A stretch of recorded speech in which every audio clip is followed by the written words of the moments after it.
Whoa, what's up, JQ? This is like your second podcast and like 5 podcasts. You must be bored. Yeah. No, you're going to have to stop paying me, I think. Maybe next year we start paying you. Yeah, you need downloads, so you have me on. Hey, you know what, though? We haven't done for a long time. We haven't done a live. We should do one.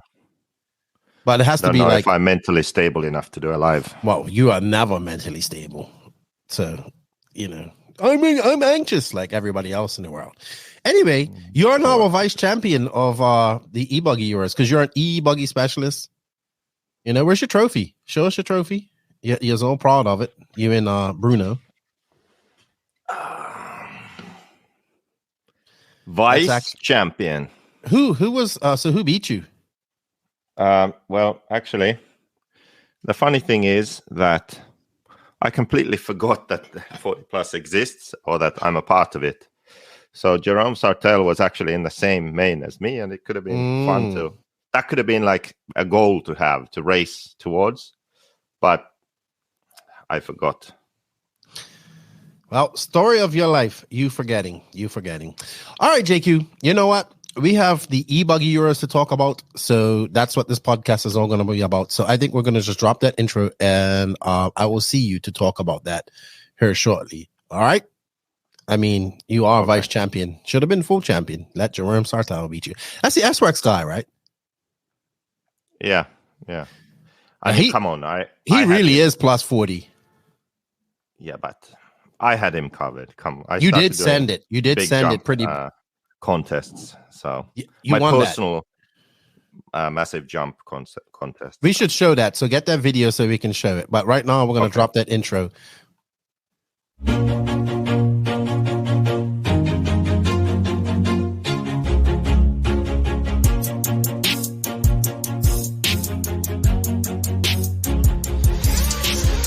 Nitro is the glory, but E-buggy pays the bills.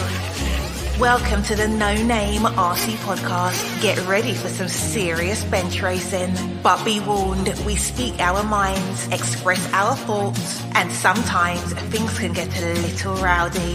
Hate, and he just was influenced by the hate coming from the left, the hate coming from the right. And let's get back to more club racing and less of this grabbing racing. It's hard not to be arrogant when you're always right. You know? See what I mean? That's exactly why people call you arrogant, Max. You may not agree with everything we say, but it's definitely worth a listen. And our pick, can you stop whatever you're doing? Join your host, Leslie the Great, with co-hosts and guests as they get together to chat RC. Hey, after that race that I watched this morning, I have to talk about it.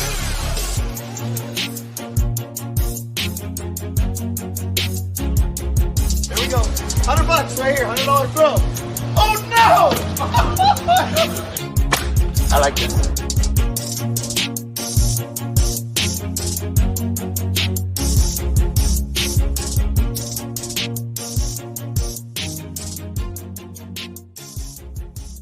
Yes, indeed. Nitro's the glory, but E-buggy pays the bills. What's going on, everybody? Welcome to episode number 240. Yes, this truly is 240. I know I got excited last podcast and got it mixed up. I do those type of things. This is episode number 240 of the No Name RC podcast. I'm your host, Keno White, aka Lefty the Great, and joining me this week, blessing us with his presence is JQ, aka Joseph Quagrin, aka JQ, aka Beaker, aka Vice Champion Rupert Pumpernickles. Thank you, JQ. He comes on, we talk about the E-buggy Euros, we answer your questions, and we also tackle some hot race, hot laps questions as well. So before I get JQ in here, I just need to say thank you to everybody.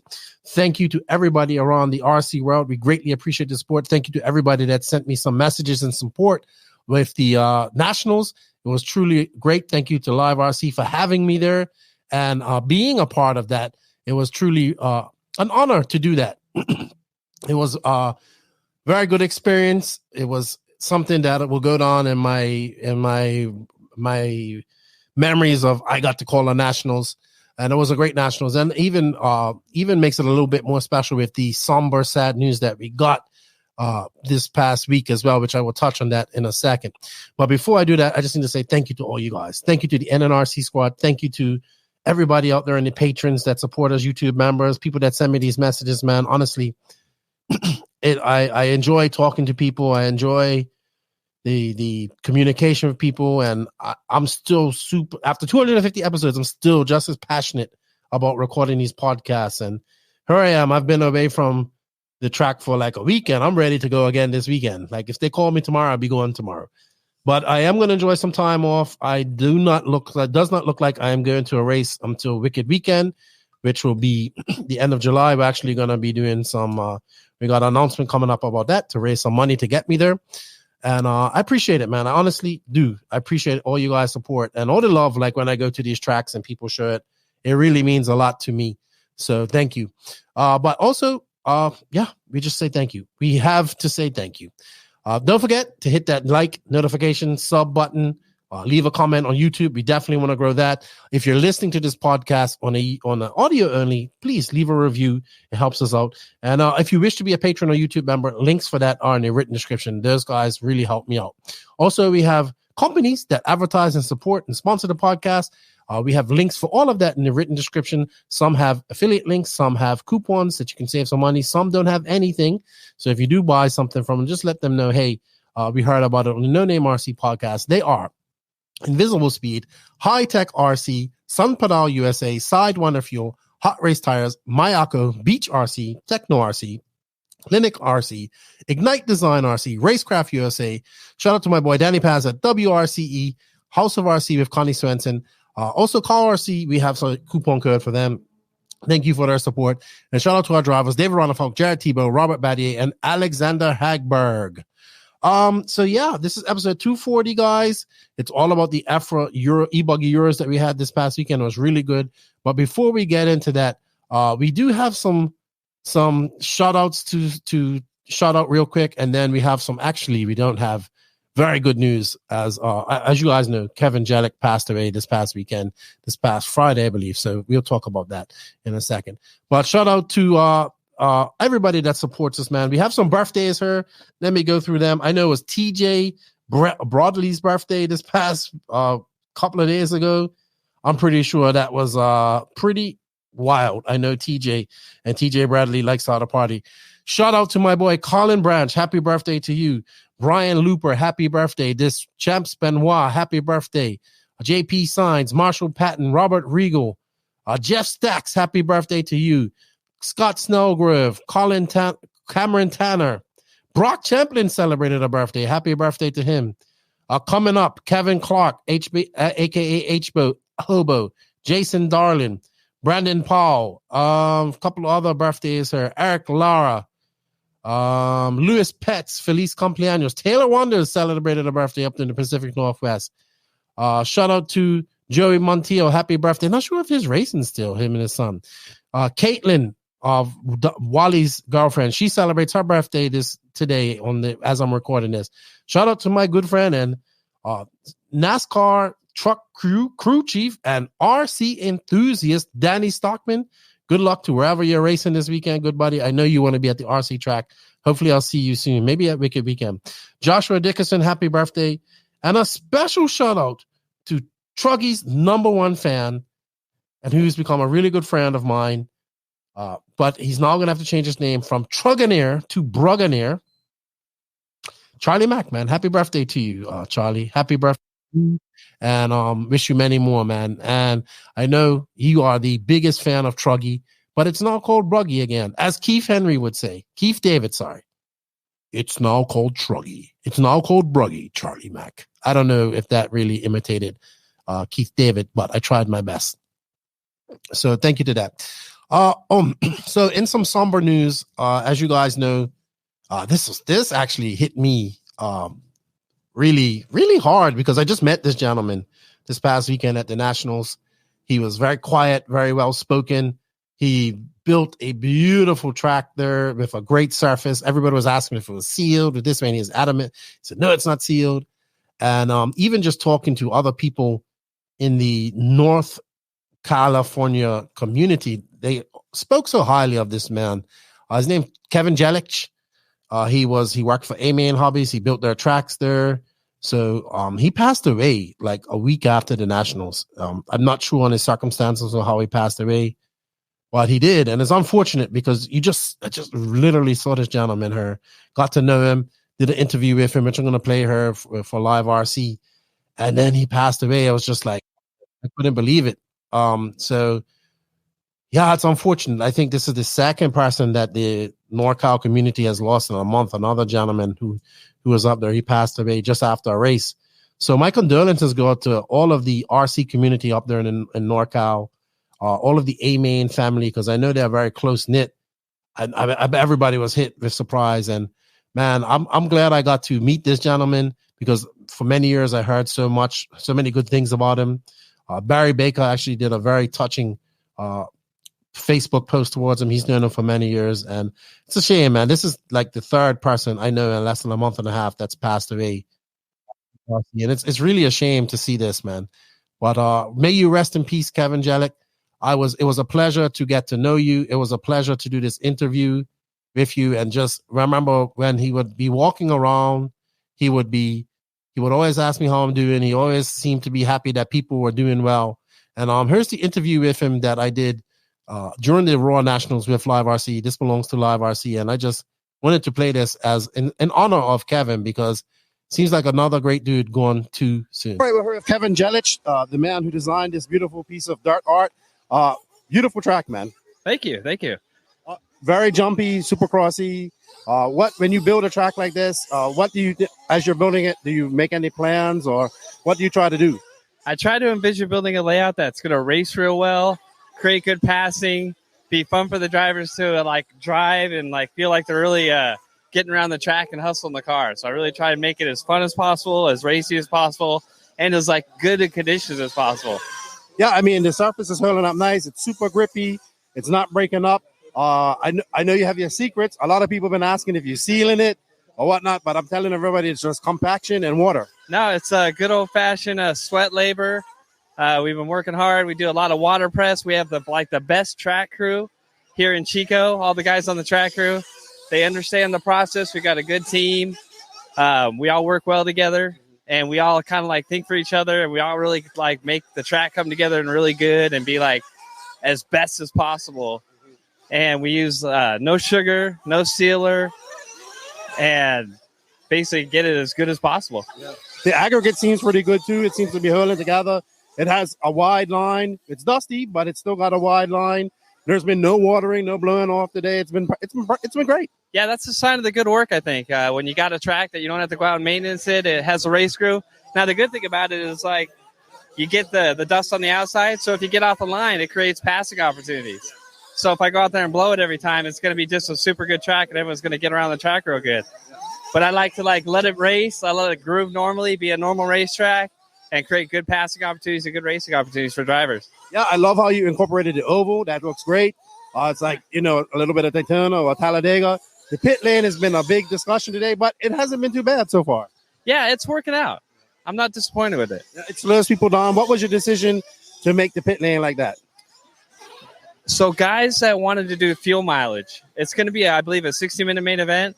So guys that are going 10 minutes have a possibility to take advantage of that fuel mileage and get that a reward for their hard work and tuning. All right. Well, we look forward. Thank you for all your hard work. You guys have done an excellent job. And we look forward to seeing how it develops over the weekend. Yeah, thanks, guys. May you rest in peace, Kevin. Thank you for all that you did in RC. We greatly appreciate it. Sorry, something else is playing in the background. And our condolences go out to you, your family, the NorCal RC family, and of course the A-Main family. Such a sad thing.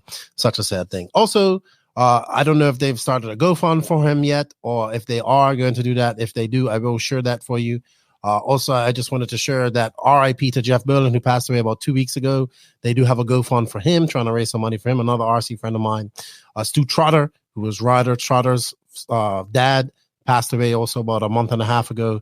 There's a GoFund for him as well. So, I just wish all their families the best. I know it's very hard. I wouldn't want to go through that right now. And I think Kevin's one hit a little bit hard because I just met the man and just got a chance to see him and talk to him. And it's always difficult. So I was very shocked when that happened. And may he rest in peace. May he rest in peace. All right. Moving on to some other stuff. We don't really have any RC news, but I did want to say something. I wanted to say thank you and happy birthday to High Tech. I see they had some cake and whatnot over there on the Korea side. So I guess this week, I'm not sure the exact date, might have been yesterday, which is Wednesday, which would have been the 13th, I think, celebrating 50 years of existence. As you can see, I'm rocking my 50th year hat that I got from them at DNC. I just wanted to say thank you to High Tech for all their continued support. They have been a big support of the podcast for the last 2.5 years. They've helped me get to many races, and we've started a great partnership.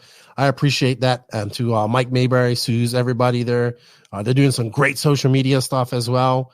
So it's always good to see they hired the Viking. He's doing stuff for them. So it's always good to see all of this good stuff. Good to see them back in racing and doing well. So thank you for the support. Happy birthday to High Tech. And if you guys want to check out some of their products, we have links for that in the written description of this podcast. So I just wanted to talk about a few things that are going on. Also, this is kind of like announcements. This is also brought to you by Sidewinder Fuel. We thank Sidewinder for all their support. Greatly good to have them on. I know we've been trying, Greg's been trying to get them on for a long time on the podcast. Sidewinder Fuel has been doing this for many, many, many years. And they've been making competition fuel for cars, airplanes, all that type of stuff.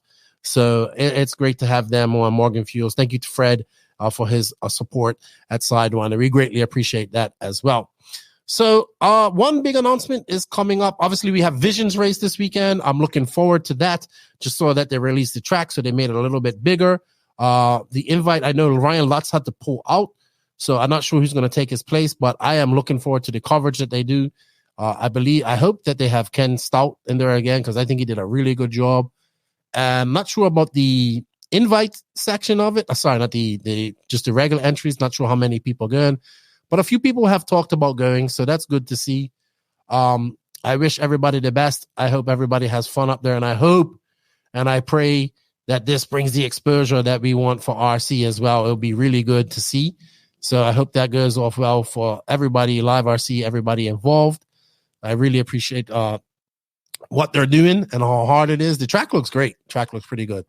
So I appreciate that. Also, this week at the RC Madness, they have the Beef Electric Shootout.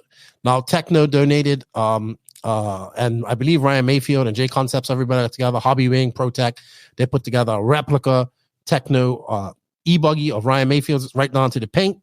And it's being, raffled off? It's got everything. So I think they had a raffle. They are having a raffle for it.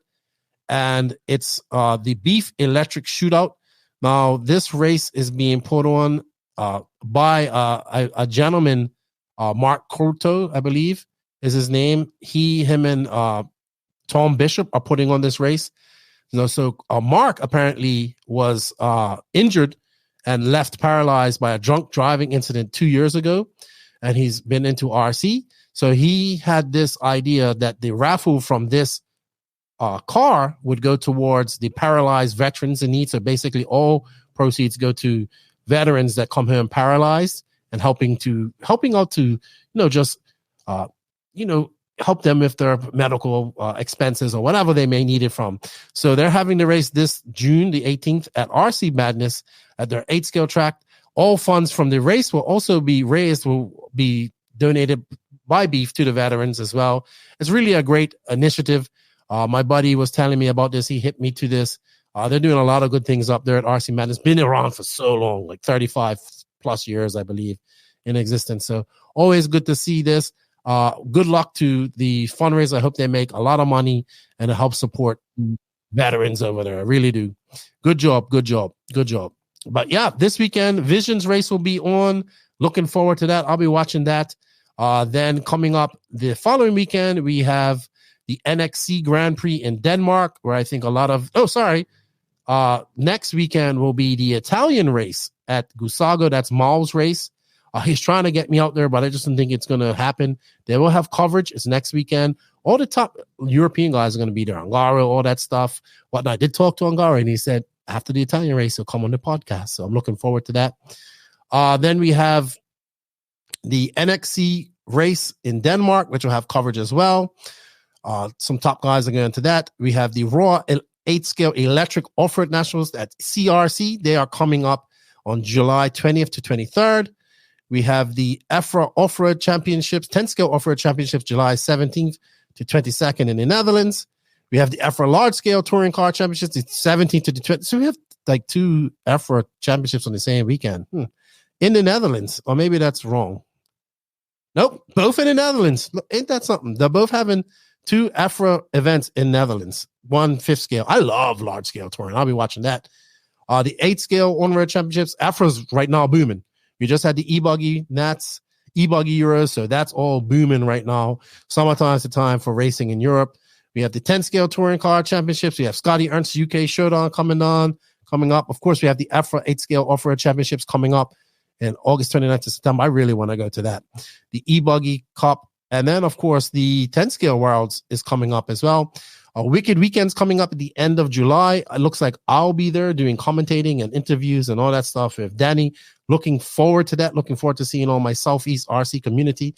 Looks like I'm going to be busy from that point on to the end of the year. So I'm truly blessed and happy about that. Obviously, none of that's possible without you guys out there. So I greatly appreciate that. Honestly, I do. Because without you guys' support, I can't do that. Cannot do that. Not too much. I'm going through my Facebooks and my Circus RC. Good to see Circus RC back. He went on vacation for a little bit. Everybody needs to have a vacation, so he's back. Posting, hello, Chris. Hope you had a great vacation. I hope it was relaxing. I would like to go on a vacation myself. Next week, we'll geek out on news. Max will be back. I'm sure he has to talk about his E-buggy Euros and his Finnish Nationals, I think, that we haven't talked about. I'm sure that he's going to get a lot of crap for that.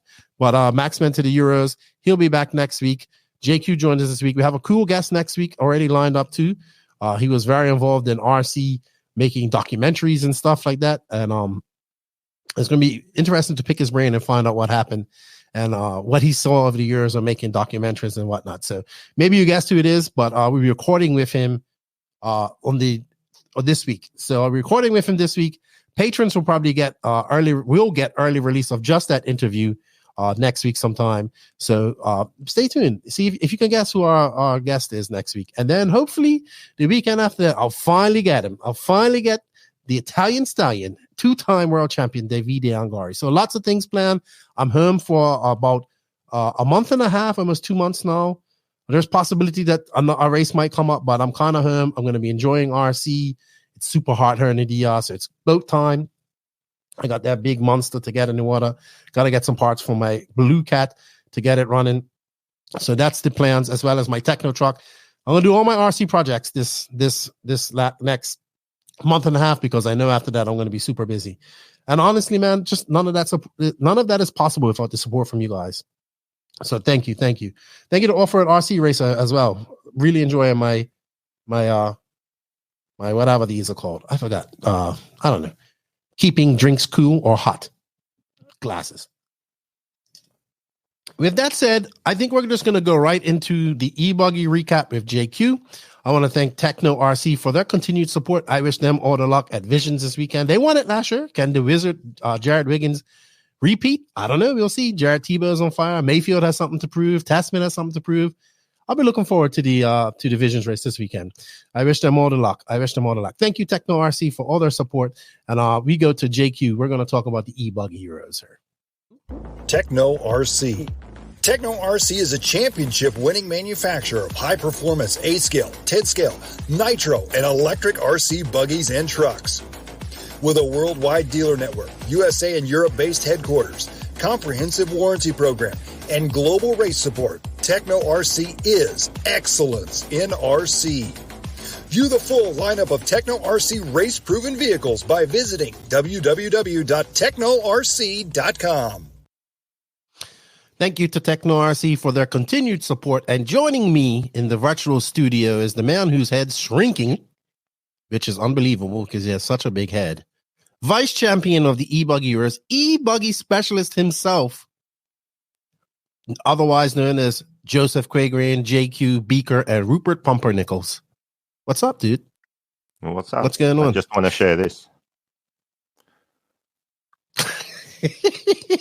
The vice champs. Vice champions. You should put that in your thing. Vice champion. You and Bruno, vice champions. All good. Yeah.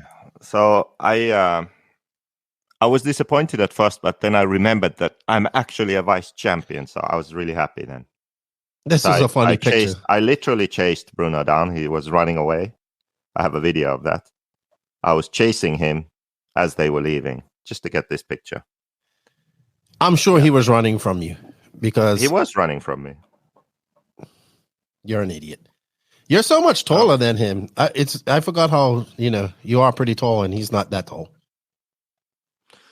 And the other thing that happened, which I really enjoyed, was the first lap in the C main. So somehow I qualified into the C main, which there are some good drivers who take their racing seriously in the C main.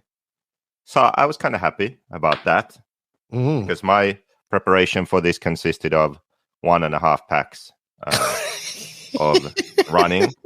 I just took the front and rear ends off my Nitro and put them on an E-buggy chassis, and that was it. So the fact that I was able to put together really consistent runs, I was 30th, 29th, 31st. And you are an E-buggy specialist. My 5-minute times were, I think, 6:5:5:54 or something like that, like seconds. 5 minutes 6. So all very close and consistent. So anyway, C main comes along, and I start telling people, watch the first lap. Okay, watch me on the first lap. But you have this video, random don't people. You? Like Reinhard, I told just watch the first lap, and a bunch of other people. Then, as we are waiting to go up to the driver's stand, I'm starting 9th, and Jessica Paulson starts 7th. So I tell her in Swedish, I say, make sure to hold your line on the double. Don't change your line, okay? Otherwise, we'll be making pancakes. So this is what happened. I'll show you. Oh, you have it? Yeah, I have. Hopefully, I also get the other angle where you can see it better. But I'm disappointed because Tom Cockrell, who was announcing, he completely missed this. Well, to be fair, the video that you showed me, I completely missed it too because it's very hard to see. Yeah, well, and I'm like, why is he sending me this video? Lemaire leads away from pole from Pelle Kumsi and Adrian Pariente. We've seen Poleman struggle, and there we go. Poleman is over and in the dust. And him rejoining is going to cause a bit of carnage. So let's see how it unfolds. That was full send. Wow. See the JQ machine in you should let me play this Paulson, video because that video is extremely bad if you have janky internet. Is it? Yes. I could upload it here then. Yeah, let's upload that because that was absolute shite right there. I will upload it into the system. Absolute shite. Anyway, you did fully send it. The only reason I knew this is because my buddy Mike Driscoll, like at 7:00 in the morning, he goes, "Did JQ fully send it?" And I said, "What are you talking about?" Right? And then he sends me to that race, and I'm like, "Oh, this is why JQ sent me this video." This guy just sends me a random video and like doesn't give me any. I'm talking about you. Doesn't give me any explanation, and I'm just like, "What am I looking for?" Because it's very hard to see your car, right? I can't upload it because it must be MP4. Let me see if I can find it here. It was C main 1. Anyway, continue with your story while I figure this out. Continue with your story. Well, you kind of need the video. How did Max get there? That's what I should say. The camel double. You say continue with your story, then you start talking about Max. The hell do you want? Well, you took so long, Took camel so long. I have it in the middle. Take it easy. Just take it easy, Bobby. I figured that would be the best way to make headway on the first lap, and it worked perfectly. Landed right ahead of Paulson. And the rest is history. I got 4th in that main. You need to remove that for me, please. So you beat Paulson. So let me ask you something. You even showed up late, right? I think you showed up Friday for this. Didn't I did. So didn't I practice flew in, start? Yeah, I flew in Friday morning, so I missed the first practice. But I actually made it to the second practice round, so that was okay. Okay, so we're just gonna play this. It's there. You are. There you are. Can you see this? There's your nemesis, Jessica Paulson. Yeah. And I don't have volume on this. I didn't put volume on it. So, but anyway, it's good because we're looking at this track. There's Barufalo in the C man. Ooh, not a good weekend for him. Did he bump up? Hampus too? There's no bump ups. Oh, right. There wasn't. There was a last chance qualifier to get into the A main, right? Yeah, the B main was a last chance. Right, but then they had B finals, 3 B finals. So that was a little different. They had 3 mains for every single race, for every single final. So pause it there before the launch. Okay. That hasn't even started yet. I can see that, Lefty. All right. Is it clear? Can you see it clearly? Yeah, I can. That's what happens when you don't have janky internet, right? There we go. Pause it before the launch. Okay. Do you want to pause it there? Look at you, right? That's not before the launch. That's perfect. Look at your car. No squatting, no nothing.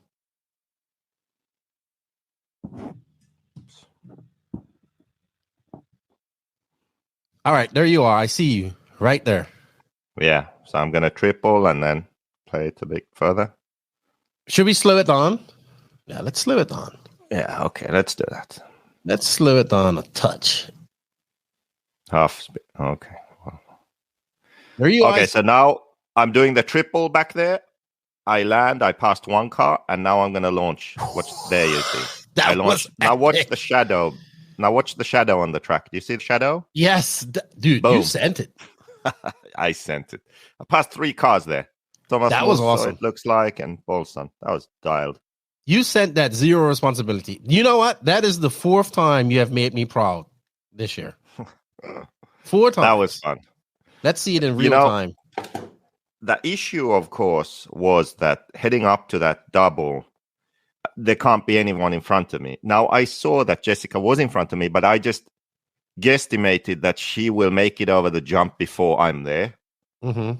That was pretty much a 70% chance this will be successful, 30% chance it's going to be an epic fail. But luckily, it was successful. So. And where'd you end up in that main, by the way? 4th. And then the next one, I was messing around, doing all the jumps. Yeah. And I bent my dog bone and my car became a nitro. So it started having a really loud sound on power. Mm-hmm. And so I would be driving around the track, like revving it intentionally because it sounded nice. And yeah, I was laughing. People were laughing. It was good time. So well, it sounds like you had fun. See, you had fun in an E-buggy race. See, because this is your destiny, right? E-buggy. Yeah. Imagine when you make an E-truggy, how much fun you're going to have when you become an E-truggy specialist. Oh, God. Hopefully I'm done with RC by then. Or what are you doing, Lefty? Are you playing this again or what? Yeah, I just letting it go while we talk. Don't worry. There we go. There's your launch. I want to see this in real time. Yeah, so watch for the shadow. That's we did. We watched the shadow. We saw the shadow. Yeah. That makes it cooler. Who's that flipped over? Musso? Maybe. There we go. Launch. Yeah, that was pretty good.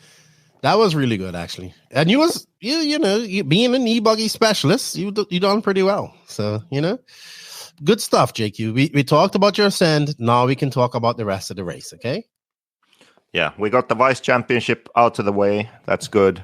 And the send. Okay. So. As long as you're happy.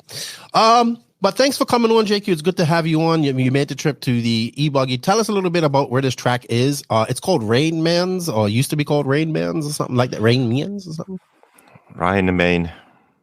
Bischofsheim. It's in or near Frankfurt, Germany. It's perfect. It's 20 minutes from the Frankfurt airport. We have a direct flight from Finland, 2.5 hours. So I can fly there in the morning, Friday morning, and fly home Sunday evening. Except this time I flew home Monday, but still, location, awesome. Okay. Track, divided opinions, I would say. I would say more people dislike it than like it because it has what I call anti-flow. It's kind of awkward. It flows really nice coming onto the straight, end of the straight, up to that sort of carpet, triple camelback, triple bomb hole section. And then the other stuff on the track is just sort of awkward. the feeling of driving. Like that triple that you jump. So it's very awkward. Yeah, now it's very jumpy, the video, but yeah, this end of the straight, very nice flow, and you sort of get a nice rhythm going, and then it's completely ruined by these jumps. And the jumps also, the timing is so critical to get it right that also makes it difficult. And this chicane, it's not really a chicane you can drive nicely through. It's very sort of slow and awkward also, jumping up here before the back section. Also, it's not smooth how you do it. And the back jumps, depending on which line you choose, the cars will jump a different amount. This is my favorite section of the track right here. Yeah. So timing is difficult because the jumps aren't uniform everywhere. So one part of the jump, you'll come up short. The other, you'll jump too far. Even if you as a driver feel you're doing the same thing every time, you're going to jump differently. So very difficult. And I think that's why a lot of drivers didn't really enjoy it. I started off not really liking it, but then by the time sort of end of qualifying and the mains, I actually really enjoyed it. And one thing that was good about this is it actually made the racing in the mains very good because the track was so difficult. So when you were in the lead, you would try to sort of be safe and not make a mistake. And when you were behind, you were risking it a bit more and catching up. So it just made that, especially the A main, very close, where there were 4, sometimes even 5 drivers within a second or two, to just right behind each other. And also, like we saw, the leader often would make a mistake eventually.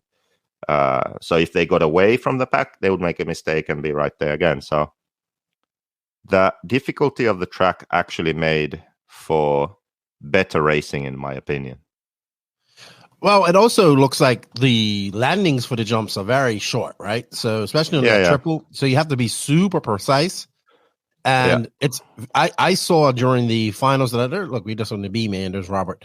I saw on the finals a lot of people just making those small mistakes, right? That's where a lot of the race was lost, in that jump section that you sent it on.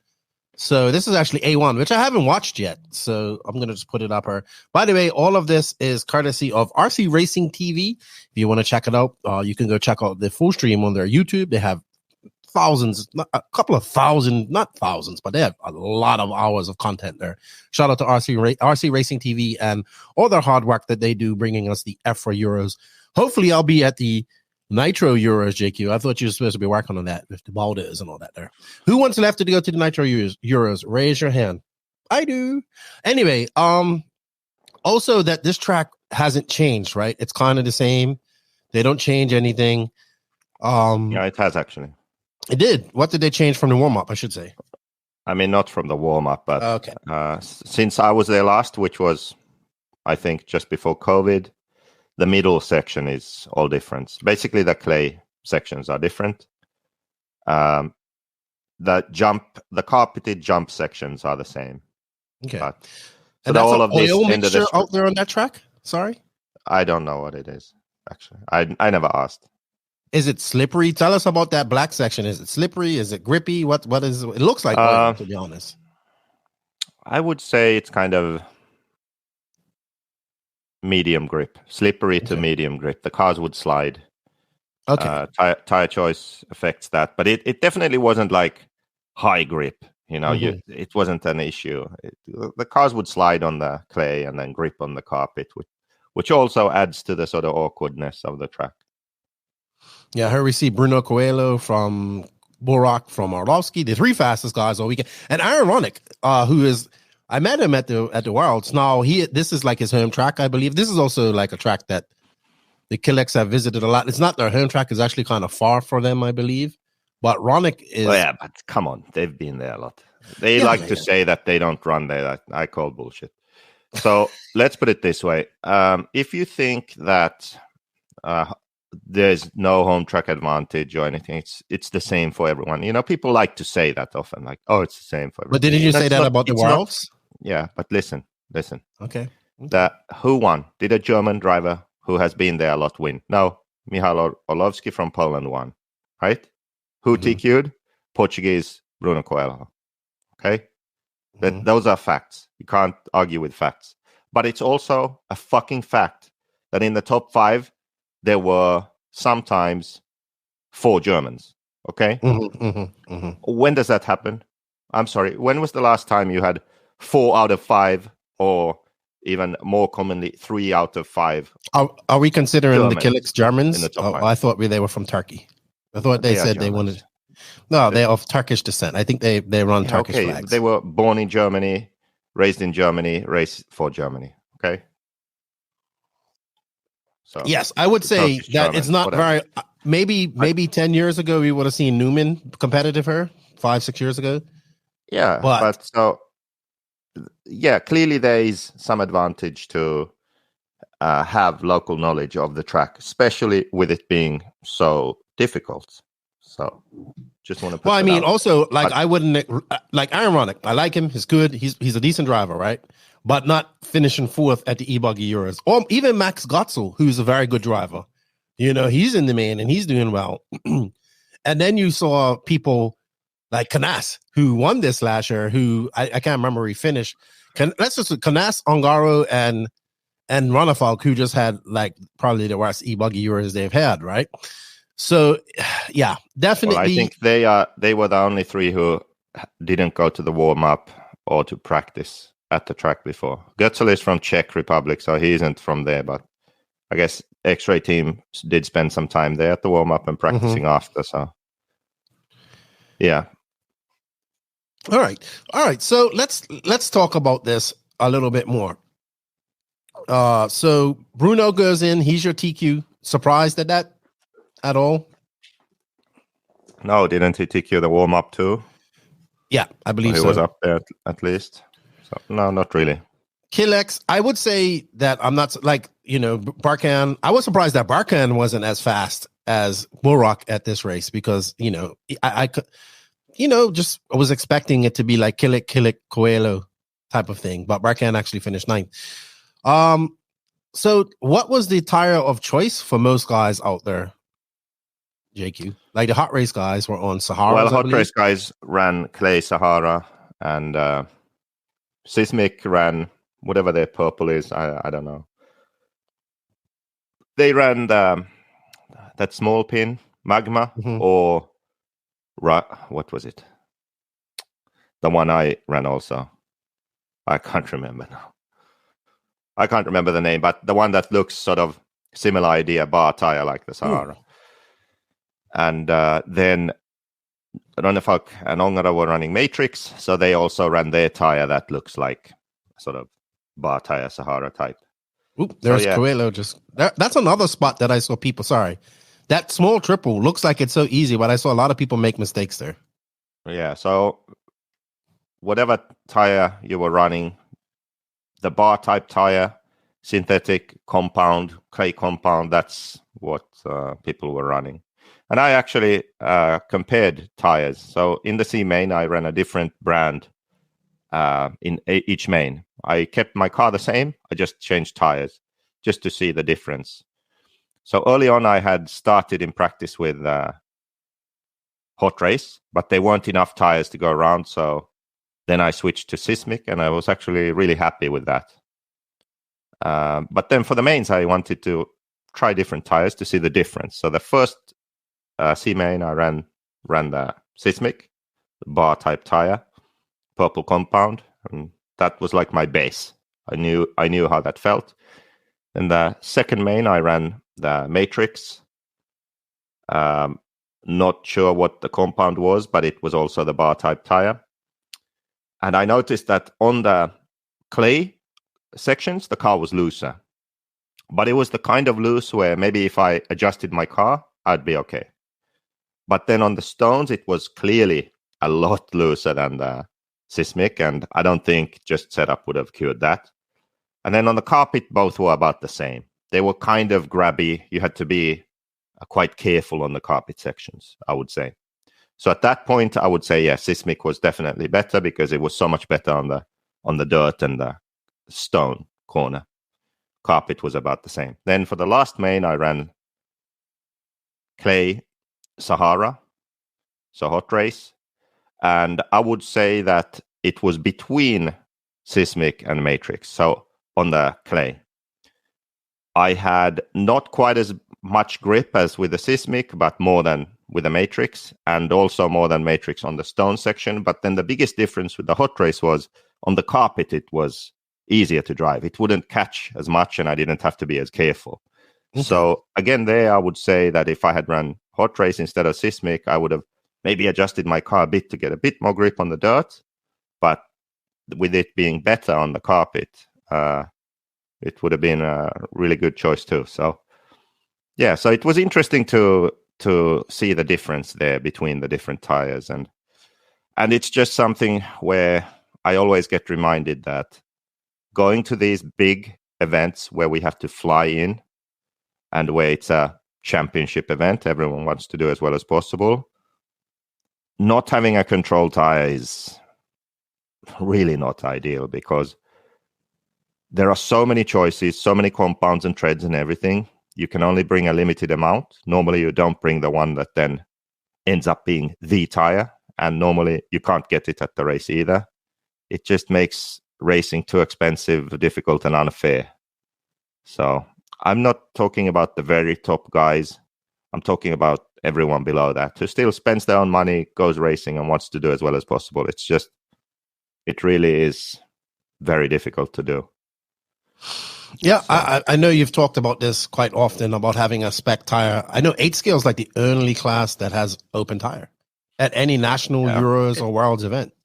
It would make so much sense for these bigger international races that people fly into.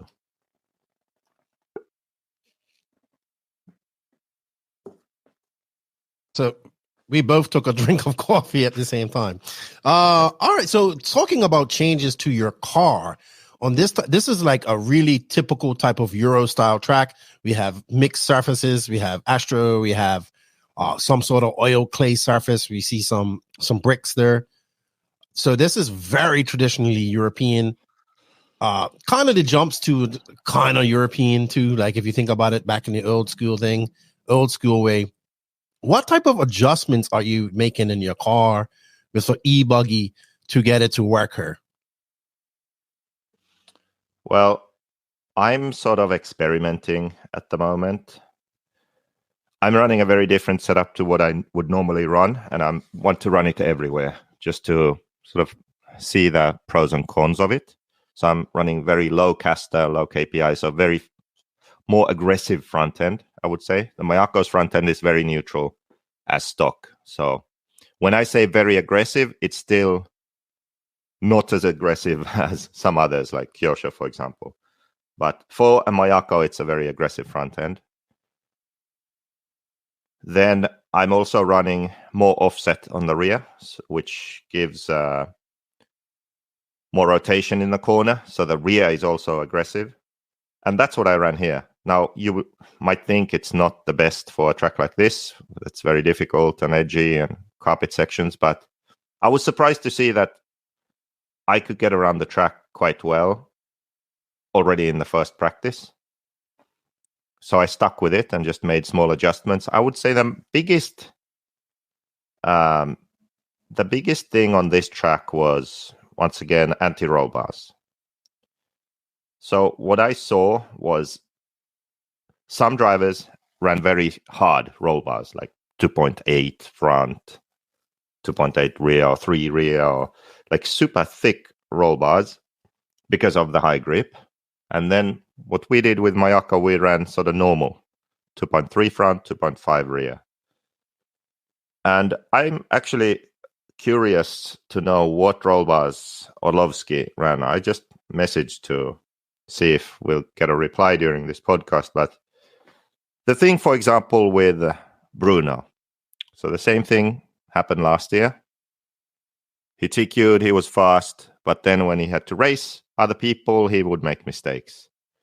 And this is something I've spoken about before also, where there's a difference between making your car fast and easy. And you have to strike a balance between the speed of the car, how aggressive and responsive it is, and how precise you have to be as a driver. for it not to punish you, versus making the car a bit safer, which is slower, but you have more margin as a driver to make small mistakes.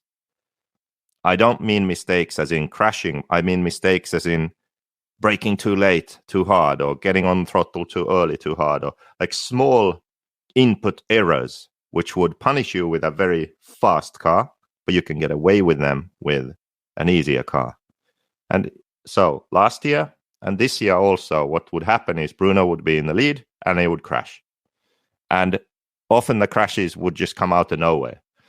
And I would argue that's because the car is set up to be too fast and not forgiving enough. And roll bars is one of those things where when you run very hard roll bars, they are good until they suddenly aren't.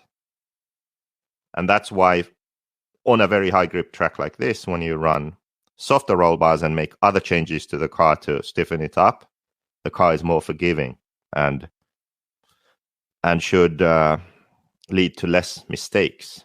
Another point is the shock package. So what I heard was that Bruno was running those VRP style pistons or MIP style pistons. X-Ray make their own. I don't know what they call them. Some kind of optimized flap piston, I'm sure. So they have flaps on top, which means that the rebound is fast. And now if you run that, it also makes the car more responsive, reactive. And if you get something wrong, it will punish you more. The car will land a jump bad, could bounce and crash.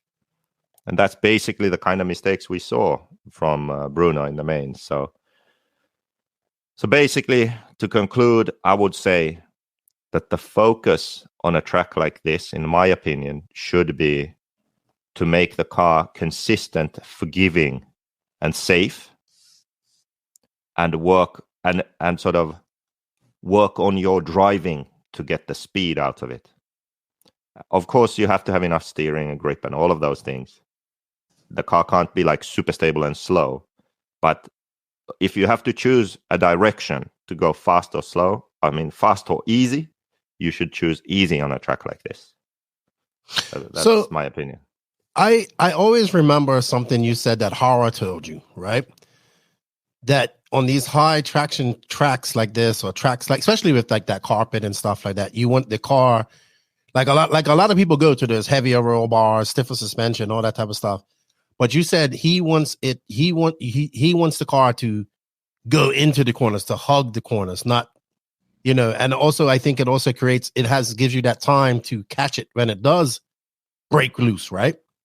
Is that kind of the feel that you're looking for, or am I kind of off on, not really on a thing here? Because I remember you saying this, that Hara told you this. Yeah, so in the track. When you have low roll centers, your car is further in the track and less likely to flip over. And that's something that you would want on this track. So how about somebody like Ronafalk? Because you had Ronafalk and Badier here. Can you give us two examples of what they kind of wanted compared to each other? What was Ronafalk looking for? What was Robert looking for? Well, it was kind of the same story as always. So except Ronafalk wasn't really looking for more steering. He had enough on this track. But Robert was looking for more rear support. He always cries about that. So, well, he can't cry. He can't be upset about the brakes, right?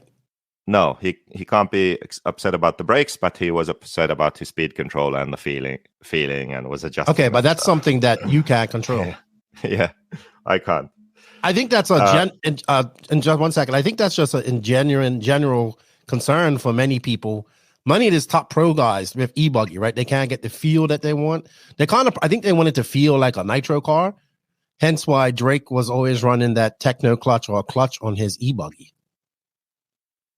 Yeah, but I think nowadays that's done with the speed controller. That feeling. Yeah, I'm sure it can be. No clutch, but everything is sort of adjusted through there. So anyway, that in the track feel is key on these kind of difficult tracks, because you want the car to feel stable, and when you're on power, you want it to sort of stick to the track instead of having to drive around the track, being scared of it flipping over. So, for example, lower the lower arm on the inside or raise the link on the towers, run long links to slow everything down, calm everything down, those sorts of things. And I just got confirmation. So Orlowski did run relatively hard roll bars, so 2.7, 2.9, but then his suspension was very soft. You could see that when the car was driving around the track that it looked really soft and rolling a lot. I know from 10th scale he runs his cars sort of long links, low roll centers, very much towards a overall grip versus initial grip setting. So that's kind of how it looked here. And actually, I thought it didn't land very well at all, his car. So if he didn't jump perfect, he would sort of double bounce. But the difference between him and many other drivers who had similar issues, like maybe they would land bad, is he was in tune enough to hesitate. So he would land and hesitate a bit and then go. So allow the car to settle enough where he was back under control and then he would go. So, maybe that's from his 10 scale experience, you think? Well, just experience in general. Right. And being a sort of calm driver that wants to be in control, wants to be safe. Like, especially here, just where this video was, that jump in front of the driver's stand, the camel double that I launched there. Many times he would land a bit bad, so he would let the car settle and launch over the triple. So there was a clear hesitation and then go. Where many others wouldn't do that. They would just, regardless of how they land, they would just go for it and crash. Okay. So he avoided many mistakes because of that. And he had a couple of mistakes too when he couldn't save it, like it landed too bad for him to save. But yeah, these are the sort of compromises you have to do. It's very rare that in a race situation, you can perfect a setup where everything's just perfect. Normally, we have a limited amount of practice and qualifying and mains. And towards the end of the race, you don't really want to make changes. You want to be comfortable and confident with the car. So you end up somewhere, and it's often a compromise. And as a driver, you have to adjust. You can't drive how you would naturally want to drive everywhere, right? You have to drive as fast as what the setup allows you to drive. And I think that's what he did very well at this race. Even when he was behind. Yeah, even when he was behind, he would be precise and push to the extent he could comfortably do it. And other people made mistakes, or he would be fast and he would be able to catch, but he was patient, and that rewarded him at this race. Yeah, because sometimes you just got to drive, right? Just got to drive. And you got to use your brain and drive a great race, as we're watching him now in A2. All right. So, that was a big crash right there. Between nonetheless, Coelho and Burak Kilik, who have had some incidences before. So, JQ. All right. So you're there. You get all this qualifying. Let's talk about it. So they had the interesting format was that they had three A finals, 3 10-minute finals for every main. They had a LCQ where one from the B main bumped up. What do you think about this format? Do you think it's good for E-buggy going into the future? Do you think we should be running? I mean, look, let's be honest. E-buggy is about to be a world championship class, right? In 2025. So okay, so you now we're getting juicy. You're cracking open the long drinks. Yeah. So why don't we talk about all the drivers first and then talk about the formats instead of skipping about? So we can sort of keep on one subject. All right, I was kind of going to do that when we went through the grid, but being as you want to go through the grid, let's do that. Yeah. All right, so Bruno Coelho, we talked about him. Do you want to continue to talk about him? He actually finished second. He didn't get a win. Yeah. That's the thing. Yeah, he got set. What do you mean? He didn't get a win. He won the third one. He got second, and I forgot. So he goes in this super fast. Yeah. Sorry, I just missed that. He goes in there super fast, probably one of the favorites to win, and then it's over for him in A2, right? Because he needed to get a win or a second. He only got let's see. So A1 was a fourth. He got a third in A2, and he got a win in A1. And Orlowski had a 1, 2, and then his third one was 11 throwout. I guess was a throwout. And Burak had a 1, a 4, right? And ironic, man, a 2, 3, and a 3. Jesus, that's crazy. I never thought we'd be saying that. No disrespect to ironic. I just thought I'd never be saying that. You talked about Coelho a little bit. Do you have anything you want to talk about, reiterate about him before we move on? Oh, no, so it was a battle between, there you saw a perfect example of just flipping the hell out. So two drivers who, they don't really focus on one class, they race everything, on-road electric and off-road electric, nitro, 8 scale, 10 scale. So they have many different classes. So they aren't really fully focused on one. Okay, so you could say that that could maybe be a reason why they aren't so in tune or make mistakes or whatever. But hey, they were the two guys fighting for the win, so that's not really an excuse, is it? Right, but I also think that this being E-buggy plays a lot into that. Had this been Nitro, I think we'd be a completely different story. Yeah, it's easier probably to adapt to 8 scale electric than 8 scale nitro when you run electric 10 scale on-road and off-road. But anyway, it's what I said. I think that the car, the way it is set up, it's too hard to race someone else. Clearly it's fast. Clearly he can do it. But when he is racing other people, he makes mistakes. Now, okay, maybe it's mental also. That's another possibility.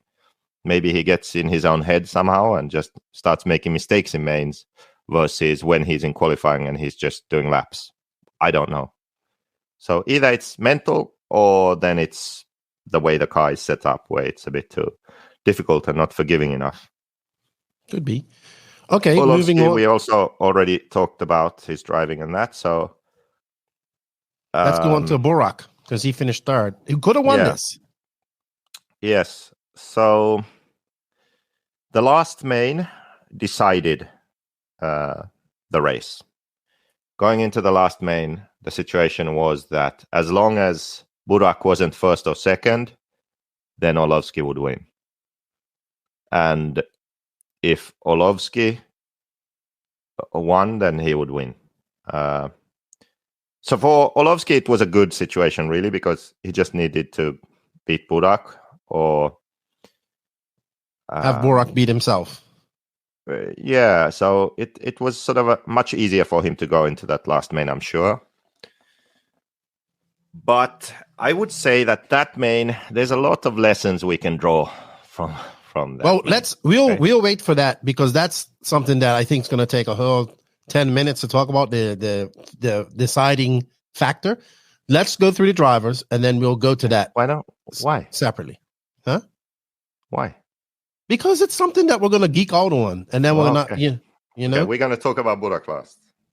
All right, let's talk about Burak last. All right, Aaron Ronick, not surprise her. Very good weekend for him. Local driver, driving an associated car. I will say this: looking at the associated cars at the Nationals, Associated's found something with their new car. I know that's nitro, and I know this is electric, and I know this is his home track, but if you would have told me that Aaron Ronick would have been the top AE driver at this race, I would have told you, shut the front door. Well, I mean, no one expected this, really, and I actually feel kind of bad for him because this was arguably his best chance to have a really top result, clearly, because he was so fast from the start, and he really got screwed by how this race turned out. Like, to have a 2 and a 3, I think it was, and be fourth, that really sucks. Because all it would have taken is for the same person to win 2 of the mains, and that's it. Like, he's on the podium. But he got unlucky now when 3 different drivers won mains. And then Orlowski, also blowing out in the last main, and just all those things coming together made it so he had an amazing race, awesome race, and finishes fourth, where I think he really deserved to be on the podium. So yeah, unfortunate for him. Very unfortunate. Yeah. Nice guy. Very nice guy. I think he's young. Very good friends with the Jelichs. And I think, unfortunate. At one point, I was like, this dude's going to win an A final. Like, you know what I mean? That's how fast he was. Yeah, but actually, I just remember that in the last main, he crashed out on the first lap and was dead last. And then came back. Yeah, and then came back. But then again, like, if he had just not crashed there and been in it, he would have been on the podium. So even though he was unlucky, you can still argue you make your own luck. You know, that's kind of what I mean with that. Like, it was unlucky for him to have 2-3 and not be on the podium, but he made that mistake. He came from the back. Had he been at the front, maybe he would have won the last main, you know? So, yeah, that's racing. And that's how it goes. And then we have your favorite guy, Jorn No Hat Newman, who's just rocking out no hats. I think it's been good for his career. He doesn't wear hats anymore. He went from I never knew that he even had hair to I have. It's so weird seeing him without a hat, like, and he's like, yep, I'm just gonna rock the no hat. He must have figured out the hat's giving me bad luck, getting rid of that. Fifth, good result for him. Yeah. It was a good result. He is probably kicking himself. Well, I don't know how close the points were, but probably didn't make a difference at the end of the day. But in that first main, 7. In the first main, right at the end, he made a mistake, and Coelho crashed on the last lap. So had he not made that mistake, he would have got Coelho too and finished fourth.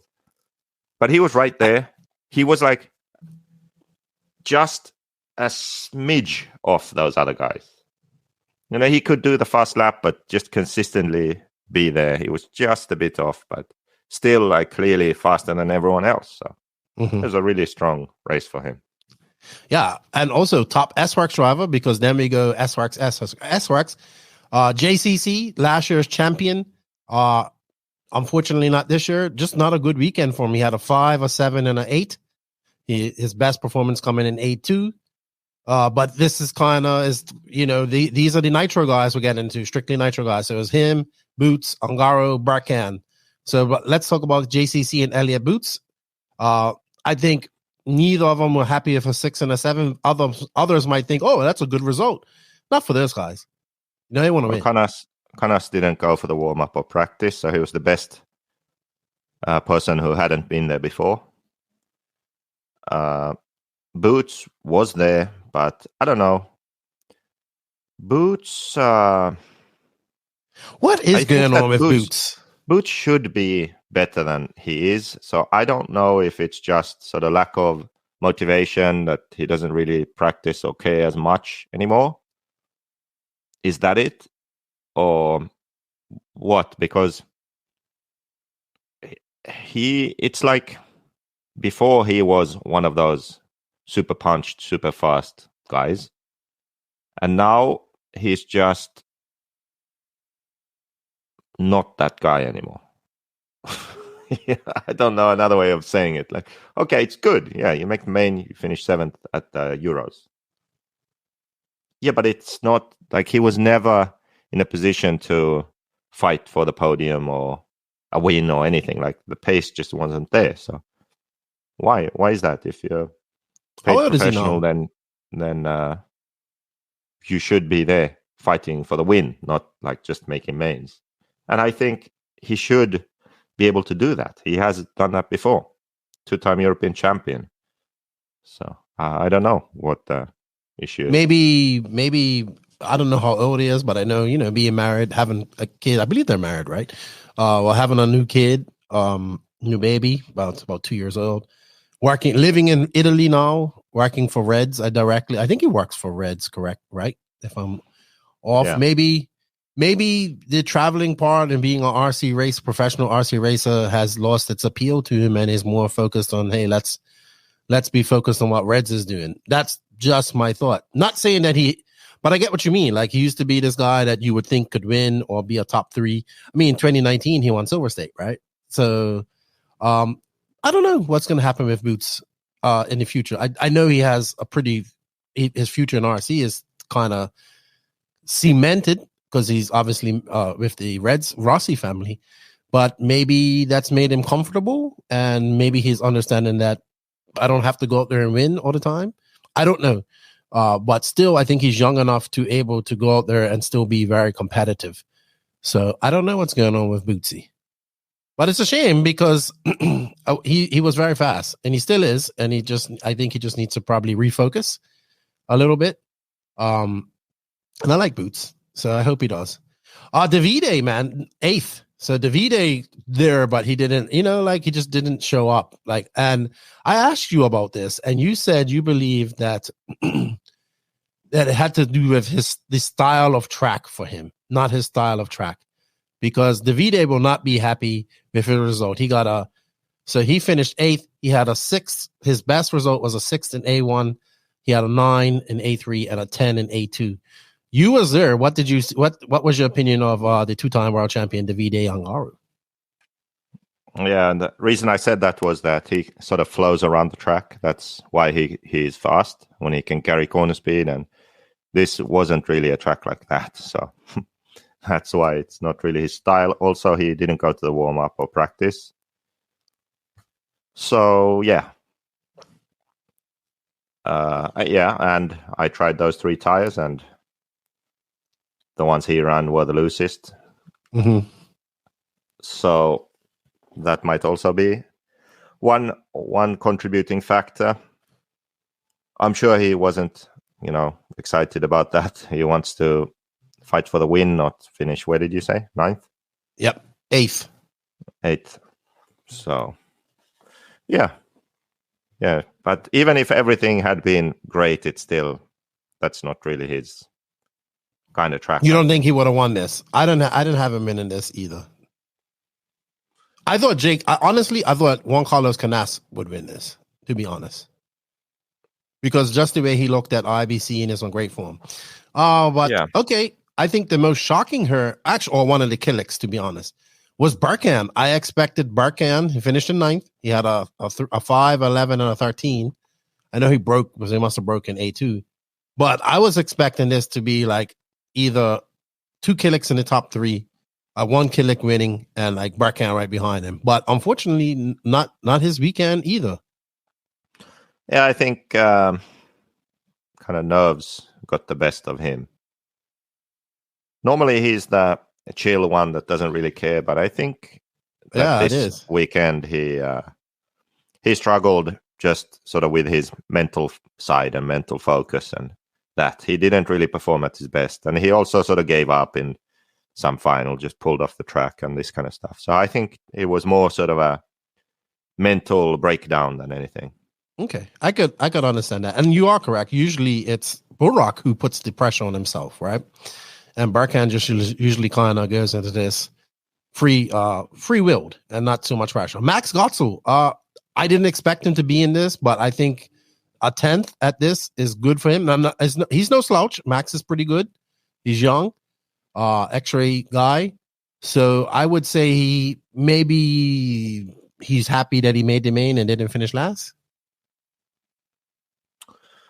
Yeah, he was faster earlier on, and then I don't know why he wasn't then higher up. Mm-hmm. But still a good, top 10 at Euros. It's good. Yep. Then we come on to Bartosz Zalewski. Now, this young man is definitely has potential. Obviously, I've heard about him from Paweł, keeps talking about him. And dude, as soon as anything that had him or Orlowski in it, it was like, follow them. Like all of Poland was in there. What's your opinion on this young man? He's like 16, right? Yeah, last year he lost, brutally got ruined by a Bob, in the last chance. He wasn't taken out or anything, just an amazing pass on the last lap of the last chance. Knocked him out of the A main and Robert made the main. And I remember that. Yeah, he was devastated. And now 1 year later, he clearly made the main. He had really good pace. The one thing I would say, though, he has really good pace, but he's like some of those American youngsters where it's like maybe it's not a CTO anymore. No, it's maybe a ZTO, Zalewski takeout, where he really needs to learn to respect the cars in front. He can't go into every situation just at his maximum speed. Mm-hmm. If there's a car in front, he needs to adjust to that car because you don't know what that guy's going to do. Okay. So he was involved in a lot of on-track takeouts and that, and it's not the first time I see that. And then after that, aggro on the track, continuing aggro in the pits. Him and Canas almost in a fight. So, oh, really? Yeah. So I would definitely, if I was in his circle, address that fact because he's too young. He has to earn that respect. It's got nothing to do with that really. Just we'll talk a bit more about that when we talk about Burak, but it's not the right way to go about it, definitely. I just want to know more about him and Kanasimas getting in a fight. That's all I want. Yeah, I can't remember which main it was. A2 or A3. Walking into the pits, there was almost a fight and people having to, pull them apart, different parts of the pit. So, yeah, that almost happened. Poland versus Spain. Yeah, but yeah, that sort of blatant takeouts and not waiting and just pretending like it didn't happen, that's going to have to end. Okay. All right, so let's talk about the Viking 12. Now, I'll be honest, I didn't have him probably winning this race, but I thought he would do better than 12. And I know that he is not very happy with this. I know you can't be happy with this. Because, this is what we're talking about, a guy that we consider can potentially win any race that he goes to. So tell us a little bit about David's performance and what you thought about it.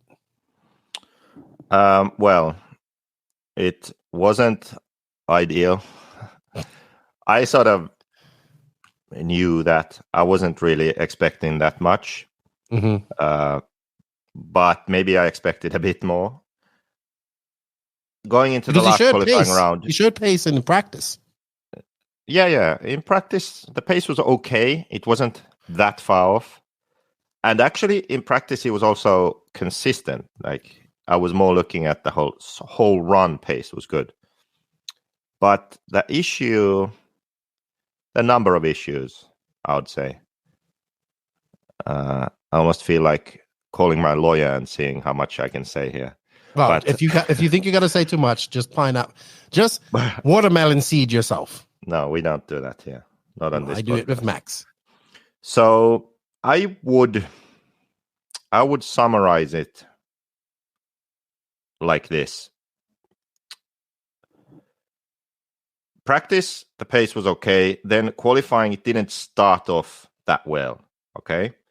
And normally, if you are confident and you have practiced and tested a lot and you're sort of in tune with your equipment, in tune with your driving, then you don't panic because you know what you're capable of.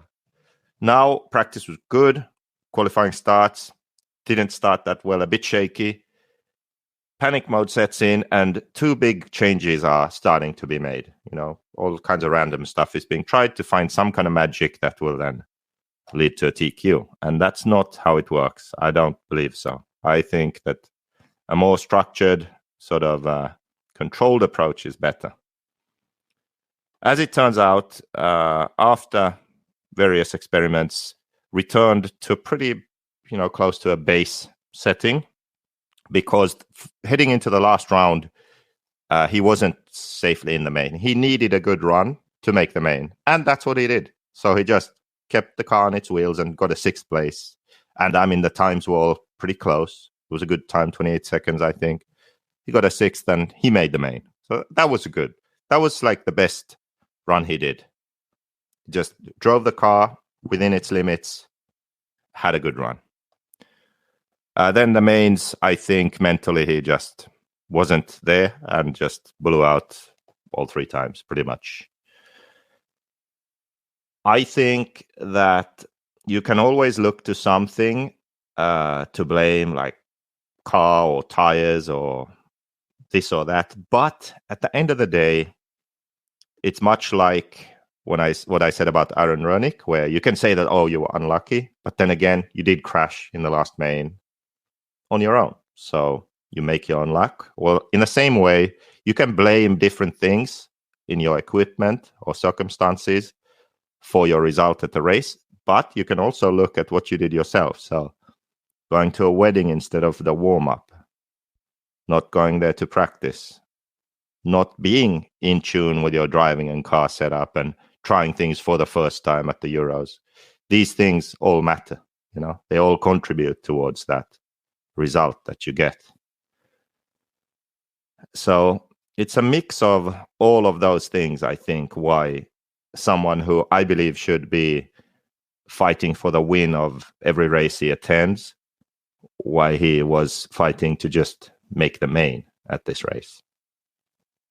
So, it has not been the best sophomore year on MIchal for Ronnefalk.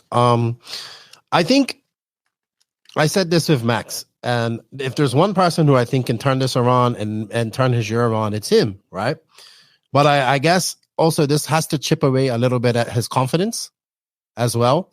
It has to, even though I know he's very confident, but it has to chip away. And the only thing I can say is that I think he has summertime now. He needs to race, put in as much work as possible to get in tune, because he has had two major changes to his program. It's his servers, which I think is a change, but I think more of the changes is also the tires, right? I mean, you talked about your experience with the tires. This is a completely new brand, unproven brand. We had one guy claiming that Ronnefalk went, did Ronnefalk go out on Sahara clays in the main? Because apparently this person forgot that it was 3 mains.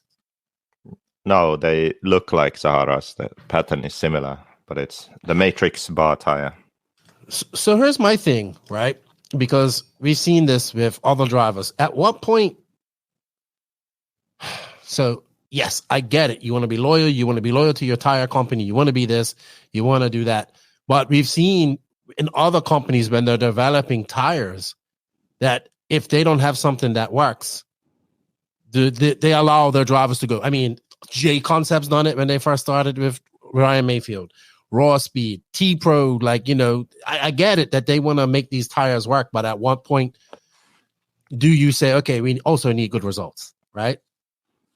The driver needs good results. I think it comes down to who is paying the bills. So that's really what it comes down to. You need to find a balance of who is paying the bills, who is paying salaries and travel and these costs, and what are they getting in return, and what are the reasons they are getting that return, and the balance has to be found. So if everyone is chipping in and working together, okay, that's one case. If someone isn't contributing anything but is causing a reduction in results, then that's another situation. Different companies have different priorities, or they make different decisions regarding being allowed to run something else. And you just have to respect that and accept it. But at some point, when there's a big, if you are running a certain car brand and on some track it's not performing, then can you run another? Well, no, not really. So the same really goes for everything, for tires or engines. Like when Mayfield was running Reds, but then he put an OS in at the Worlds. Is that okay? Well, not really. So the same kind of applies for tires. If you're running for a company, then that's it. That's why in some situations, maybe it's beneficial to have some kind of support that isn't exclusive, especially in early days of a project. So that you are affiliated with something, but not exclusively, where if you don't run it, it doesn't reflect negatively on the brand. These are all sort of these are things and situations that you should consider before signing contracts and before the racing season starts. So what do you think he has to do? What if you're on a Falk right now, what do you have to do? It's summertime. I know you got to practice. You got to get in tune. What do you do? I think that on most tracks, the tires are already competitive. They are good enough. Mm-hmm. What Ronnefalk has to do is he needs to have the motivation to test and practice a lot with the right attitude. Well, racing is like not the most important thing right now. Right now, the most important thing is to test and practice, gain confidence in the equipment that he has on different tracks, different layouts, different conditions, so that when he goes to a race, he's ready and he knows what he needs to do and doesn't try off-the-wall stuff just because. So that is really key to get the sort of comfort level and confidence that's needed to race at a high level. And there's no shortcut to that. You have to put in the hours to get that, you know. Ongaro and Canas, they probably run, 200 liters a year, almost exclusively nitro off-road on the kind of tracks that we race on. I don't know if Ronnefalk has even done 20 liters this year, and it's June. We're 6 months into the year, you know. That's not enough. It's not acceptable if you are a fully professional driver wanting to win at the highest level. Like, you have to at least match what your competition is doing. And that's going to be the goal now going into the Euros. So sort of refocus our efforts and try to go to the Euros to win. That's the same track where he finished second to Ongaro at the World's warm-up and second at the Worlds. So now it's time to go. Are you guys going to the warm-ups this weekend?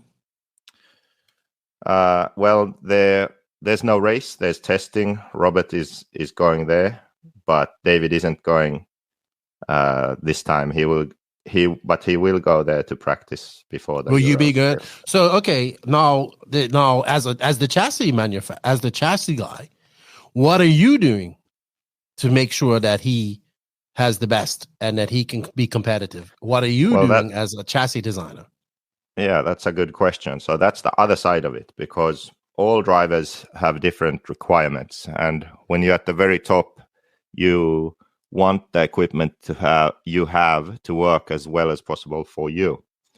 So what we are doing is we are developing some parts to add more natural rotation in the car. So turn into the corner, the car rotates. We want that to happen faster. And also that when you get on power, that the car squares up and goes faster. We're trying to increase the sort of natural corner speed of the car. And we have some new parts on the way that the MIchal members will also be able to purchase. And then we will all be running these and testing these parts and seeing if indeed we are able to make the car faster also. So while David is working on himself and working on his setup, we're also working on developing the car to make it faster for the top guys, because the starting point, what we had was a very safe and stable car, very consistent.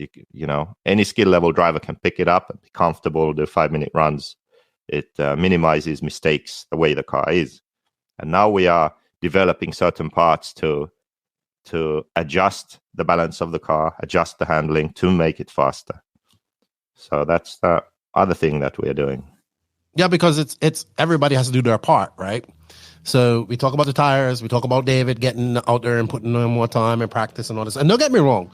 Look, everybody deserves to live their life and enjoy life, right? You know what I mean? And I get that. But it's just like, you know, like you say, you have to have that passion to continue. And I know he has it.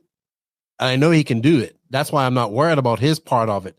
So I think that motivation and that passion has to come from him, has to come from you, has to come from people in the team, all that type of stuff. And then I think once that all gels together, we see another great year like we saw last year with him, right? Because he has the potential to do it. If anybody can break out of this circle and do it, it is him. And one thing I will say, nothing motivates you more than having bad results. Yeah, and I'm not too worried about the tires. Like, I'm not saying that he was, instead of fighting for the win, he was fighting to make the main. I don't think that was because of the tires. That was just because the preparation wasn't good enough. Let's face it. So that's the real reason. Yeah, but I think that's on all sides, not just his. You guys as well. Not having anybody at the warm-up to prep for this race was a big hindrance for the chassis company. Yeah. And I would say for everybody. So I think that going to these warm-ups is very important. You know, as if you have it, you should take advantage of it. So we saw that, right? Nobody from MIchal went to the warm-ups and look at the performance of the MIchal guys. It wasn't the best. Yeah. It's also, simple as that. We saw all the German drivers at the top, so clearly. Yeah. So there's some. All right. Let's real quick. We had Johnny Skidmore. Now, I have considered Johnny Skidmore to be a professional racer now. He's making these mains. He's done well at some of them. He bumped up from the LCQ to make this main. Okay, he finished 12th. But Skidmore is legitimate. Like, for me, he's legitimate. Like, he's the top UK driver. Okay. He is obviously the national champion. But you get what I'm saying. Where does a guy like Johnny Skidmore fall in the pro ranks? Like, what happens to him? Obviously, X-Ray is stacked, right? Maybe he's the number one X-Ray guy in the UK, but I know they want to be more than that. And these guys also say they're big proponents of saying, well, we didn't go to the warm-up and all that. We couldn't go to the warm-up. Well, I mean, everybody has a chance to go to the warm-up. It's just a matter of getting there, right? Yeah. So what are your opinions on Johnny Skidmore and his future? He's still, you know, he's definitely, for a guy who may not be able to get to the warm-up and not be able to get to these races, he's still doing quite well. Yeah, he is. But there's a difference. I would say that it's a choice. Okay. It's a choice to be a guy that sort of makes the mains 7 to 10 positions, and that's it for his whole career. Or there's been plenty of guys like that. There's been plenty of guys like that. Yeah. So most of the time, that's a choice. Sometimes there are limiting factors. You start too late, or you have another job, you can't really apply yourself. But if you are professional then, and you can get to that level, then I would say it's more of a choice not to go further. I think he has a real job. Yeah, so then if you have a real job and then this is a bit of a hobby, but you take it seriously and you make mains at Euros, that's really good. That's a big achievement. But if you then want to do better than that, you have to make it sort of your priority. And, you know, well, I mean, especially with RC where there isn't big money involved, that's a sort of choice that many people don't want to make, because you have to be a bit... you have to be a Neil Craig. You have to be a bit crazy to do that. Unless you start at a young age, you're good enough at a young age where you are basically... You realize, okay, I can make good money doing this now if I apply myself to this. Okay, then it makes sense. Well, but if you are an adult already and you can make like 2,000 euros a month or whatever, if you apply yourself fully to it, but that's you have a real job, it's like, come on, I'll just keep doing my real job and this is my hobby. So, like Neil Craig, but Neil Craig is also a world champion, national champion, European champion, multi times over. I know that we always go back to that, right? But he done it, right? But he was also good from the beginning. But he started at a young age and he's extremely talented also. So even with someone like him, he has won worlds. Mm-hmm. But how many could he have if he was actually 100% dedicated to RC full-time job? Who knows? I don't know. Mm-hmm. But maybe more. Agree. All right. Real quick, we'll talk about some surprises that weren't in there. Robert, João Figueiredo, Daniel Parente. I would say the biggest surprise here would be Marco. Man, Marco in 26, comes off that great performance at Silver State, and then finishes 20. He's in the C-Man with you. So maybe just not his weekend. I want to reiterate. I'm not making excuses for anybody. This is E-buggy. There's a lot of people that are really good in E-buggy. This is a very unique track that rewarded people that have been there before as well. and it's E-buggy, right? It's kind of like the same thing when, and I'm not dissing E-buggy. I'm not saying anything bad about it. E-buggy is kind of like when I used to be a JQ team manager. Guys be like, here's my E-buggy results. I finished in the A main. Or here's my truggy results. I finished in the A. Where's your nitro finishing? Oh, I'm in the C main. So there are a lot of people that are really good at E-buggy, and it helps them a lot. I always stress, if this was a nitro race, it'd be a little bit different, right? Would you not agree with me on that? Well, I don't know. I think Marco has always been really good in E-buggy. Like his first good results, I believe, were E-buggy. So I have no idea just why talking about struggled. him particularly.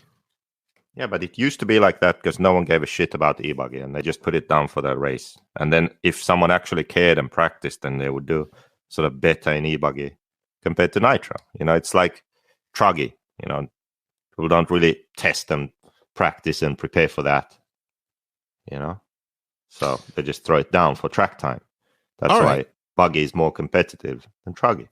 Same thing, but now more people are actually running E-buggy. Well, it's going to become a legitimate.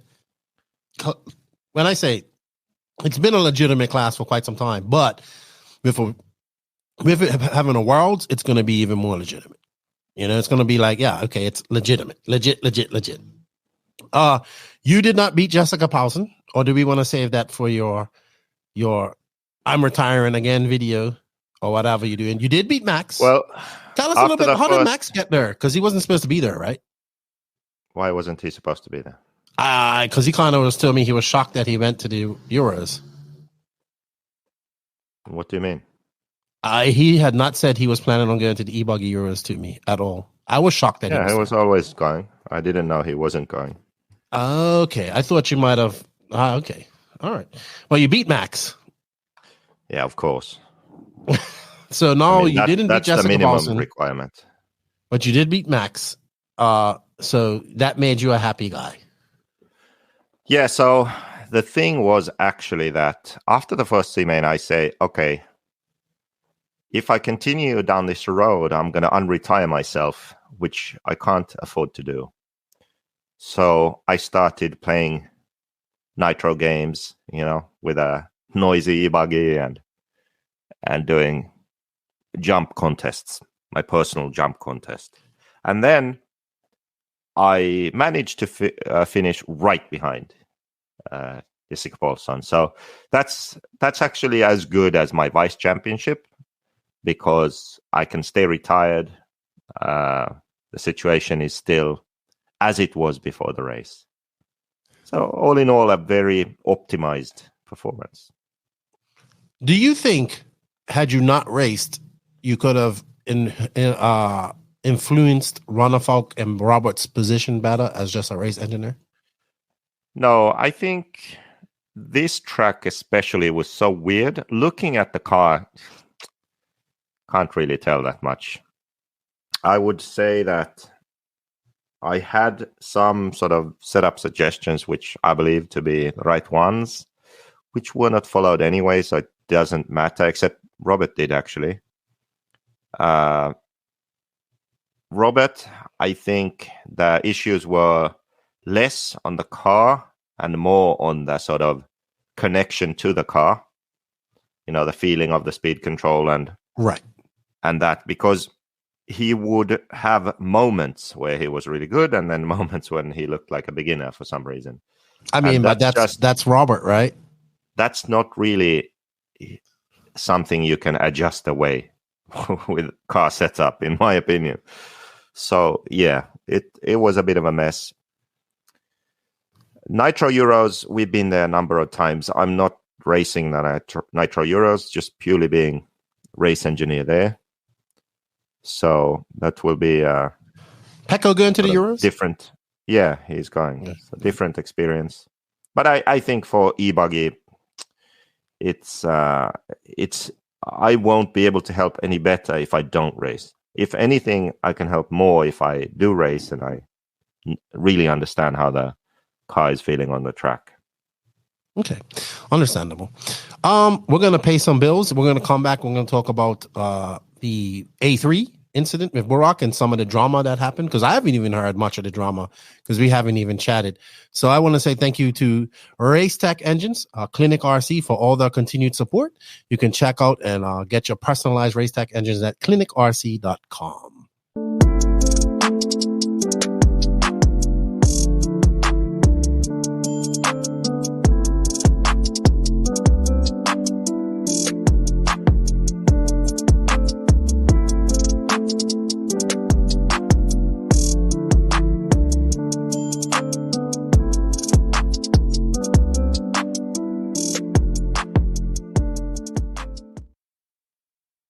All right. Thank you to Clinic RC, Tony and Vicky, for all their support. Good luck down there in Pahrump, Las Vegas, where they have moved to. I know Tony's going to be working and doing the track there. That's always good. Let's get this A3 up on the screen. Or did you want to watch your jump video one more time? Because I know you're super pro. Is that a different angle? Yeah. Let's watch that before we go. 9 and some somewhat challenge. 9 minutes to go, guys. 9 minutes to go. See final round number 2. Yeah, so there you see the size of the jump. That's not from the first main, which was perfect. But okay. All right. So let's talk about this. We had a lot of chatter about this going into coming into this race. It was A3, like you said. Orlowski didn't have to win. Burak had to win. There we see Burak. He looks so focused, like, I am going to win this right now. And there's Orlowski kind of looking chilled. So, yeah, but this ended in some controversy, right? So should we just go right to the controversy? I think we should. Let's just see if we can fast forward. I think actually second place was enough for Burak, because I think he had the faster winning time. So as long as Orlowski didn't win, if Burak was second, then he would win. I believe that was the case. But anyway, life lessons, okay? One thing that happened was that the other drivers in the top didn't want Burak to win. Now, are you just saying this, or did you hear this? No, I know for sure. Do you think Coelho wants Burak? Of course not. But he was very sportsmanlike. He did pull over. Why? And let them race. Why? He doesn't want I to thought finish the same second? thing. Yeah. Of course. He pulled over because he does. Do you think if roles were reversed, that he would pull over and let Burak fight for? No, he would fucking not. There's no way. So, life lesson is, if you are racing, and you have sort of aspirations and dreams of being a champion, try not to make too many enemies along the way, because those enemies are going to ruin it for you, or try to ruin it for you, if you do have a chance to win. Right? So what have the Jelich brothers been doing? They've been causing controversy and drama, taking people out, slowing people down, doing all these things, which have pissed a lot of their competitors off. Which means that when there is a situation like this now, where all the other drivers know that, okay, they're out of it, they can't win, only Burak or Orlowski can win, who do those other drivers want to win? Pretty simple, right? They want Orlowski to win, not because they want Orlowski to win, it's because they don't want Jelich to win. That's just human nature. That's how it is. So, I think it's coming up here now. Coelho is between these. Coelho is between these guys. Oh, whoa, what's that? He lets Orlowski go to battle with Jelich. He doesn't want to get involved. Because if he stays there, maybe he slows down Orlowski, Jelich wins. Jelich wins the Euros. He doesn't want that to happen. Now, just imagine the roles were reversed. Orlowski was leading, Bruno second, Jelich third. Would he pull over? There is no way in hell he would. We just have to accept this as reality. He wouldn't. If he was 100% neutral, maybe he would still pull over because he's like, fuck, I don't care. Let these guys battle. It's possible, yeah. But 100% sure, Bruno does not want Jelich to win because of what Jelich did in the warm-up, slowing him down, taking him out, all this stuff. Okay? So they are not friends on the track. Or off the track. On the track or off the track. Also, I heard that, I think it was, I can't remember which main it was. Maybe it was this one, actually, when Neumann was really close to Bruno. He had actually said that, don't worry, I'm not going to try anything, you know? Oh, there we go. And yeah, because I believe Neumann also wasn't really keen on Jelich winning, so this situation was fine for him. He's just, you know, I have nothing to gain here, just go ahead. So anyway, the incident. Did you find it? Yeah. I'm just trying to. It just happened. I'm just trying to put it in slow-mo. I think it's coming up here. So anyway, my point: don't make enemies.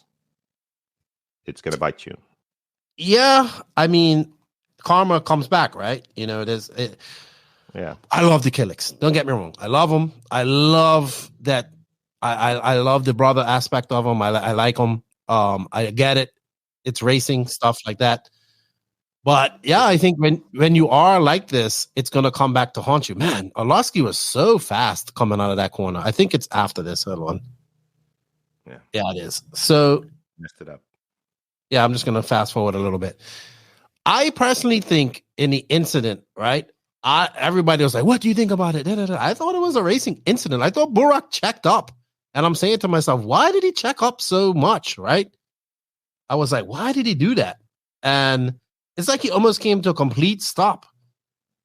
So I was kind of just like, why? He was so much faster through that like you saw it on a couple of laps where Orlowski would tap him on the backside. Why would he do that? Like, why would you do that if you know that guy was so fast behind him? What do you think about the actual incident?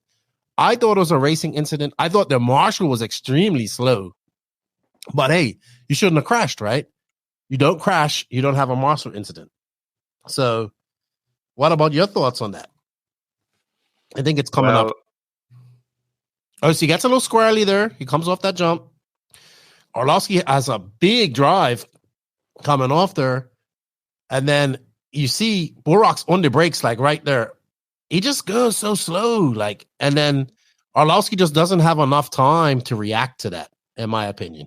And then. Yeah, it was a racing incident, but it's basically Orlowski's fault. I mean, you can't drive into someone. So, I mean, he should just get a stop and go, and that's it. Yeah, but the damage is done at that point. Yeah, the damage is done, and that's sort of the brutal nature of these three-leg A mains. If you are going into the last leg with a must-win situation or like must-beat the other driver situation, it's brutal when this happens. So, Orlowski could have intentionally just ruined Burak and won the Euros. Okay. Mm-hmm. Now he did ruin Burak and win the Euros, but I highly doubt that was intentional. I think that it was a racing incident where, yes, I was saying that I don't think that Orlowski did it intentionally. In that sense, it's a racing incident, but it's still his fault. I mean, you can't just drive into someone because they are slower than expected. And he did touch Jelich quite a few times there. Yeah. I think another aspect of this is that Jelich's driving style is so aggressive and sort of erratic.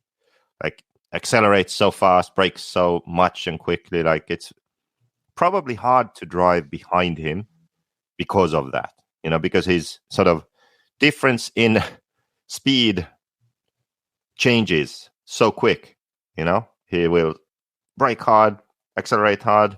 He doesn't flow around the track, you know, the same way as many other drivers. Right. So I would agree with you there. Close, yeah. So it's like you just watch him drive and you can see the inputs. Like you can see brake, throttle, turn. Like you can see everything so clearly. So maybe that's one thing also, like why it happened. Like just the fact that, well, he wanted to protect at the end of the straight, so he braked hard, and which was unexpected. That's sort of my best guess at what happened there. I even though it benefited Orlowski in the end, what happened, I still don't think that was the intention. Well, see, that comes back to being liked, right? So all the other drivers don't want him to win, or not all of them, but other drivers don't want him to win, so nobody's going to have his back. But I do understand why they would be upset. I would be upset too, right? Of course. I mean, of course. Of course. And then it was because then the people were like, well, what about the no handshake at the end of this? And then we're going to come up on that where Abdullah must have said something to him. So let's go on that side of the story, because you was there. Tell us what happened after this, right? Because now Burak needs to be in second, and he's down in fourth, right? So it's going to be very hard to get up to where he has to get to. And actually, this is where Aaron Ronick kind of puts on the afterburners, right? I think he finished. Where did he finish in this? Hold on. So Ronick would have finished. Let's see. Ronick finished third, right? So he got past these guys. So let's slow this down. Let's look at the podium after this. So where are you in conjunction to this? If I'm you, I'm looking right up to the podium right now. That's because I would have my camera. I was probably having a beer somewhere, to be honest. Yeah, that probably sounds about right. So here we are up here. Oh, come on, overlay. All right. I understand why the Kiliks are upset her. And then I wonder what Carlos is talking to and telling him. Like, oh, you shouldn't have. Oh, yeah, they're having a discussion. They're having a discussion right there. Speaking of Carlos, I heard that they were checking battery voltage at this race. Yeah, they always do. Yeah, but what sense does it make in E-buggy? It's not stock or anything like that. So you can't overcharge them, safety, lipo, I don't know. Okay, all right. So there's Orlowski. He just wins this. There's Matt, like, grabbing the trophy. The referee is Stitson there. He's like, oh my God, what should I do? Yeah. I mean, what can you do? The damage has been done, right? And there we see there's Abdullah. Abdullah's not happy. He's not happy.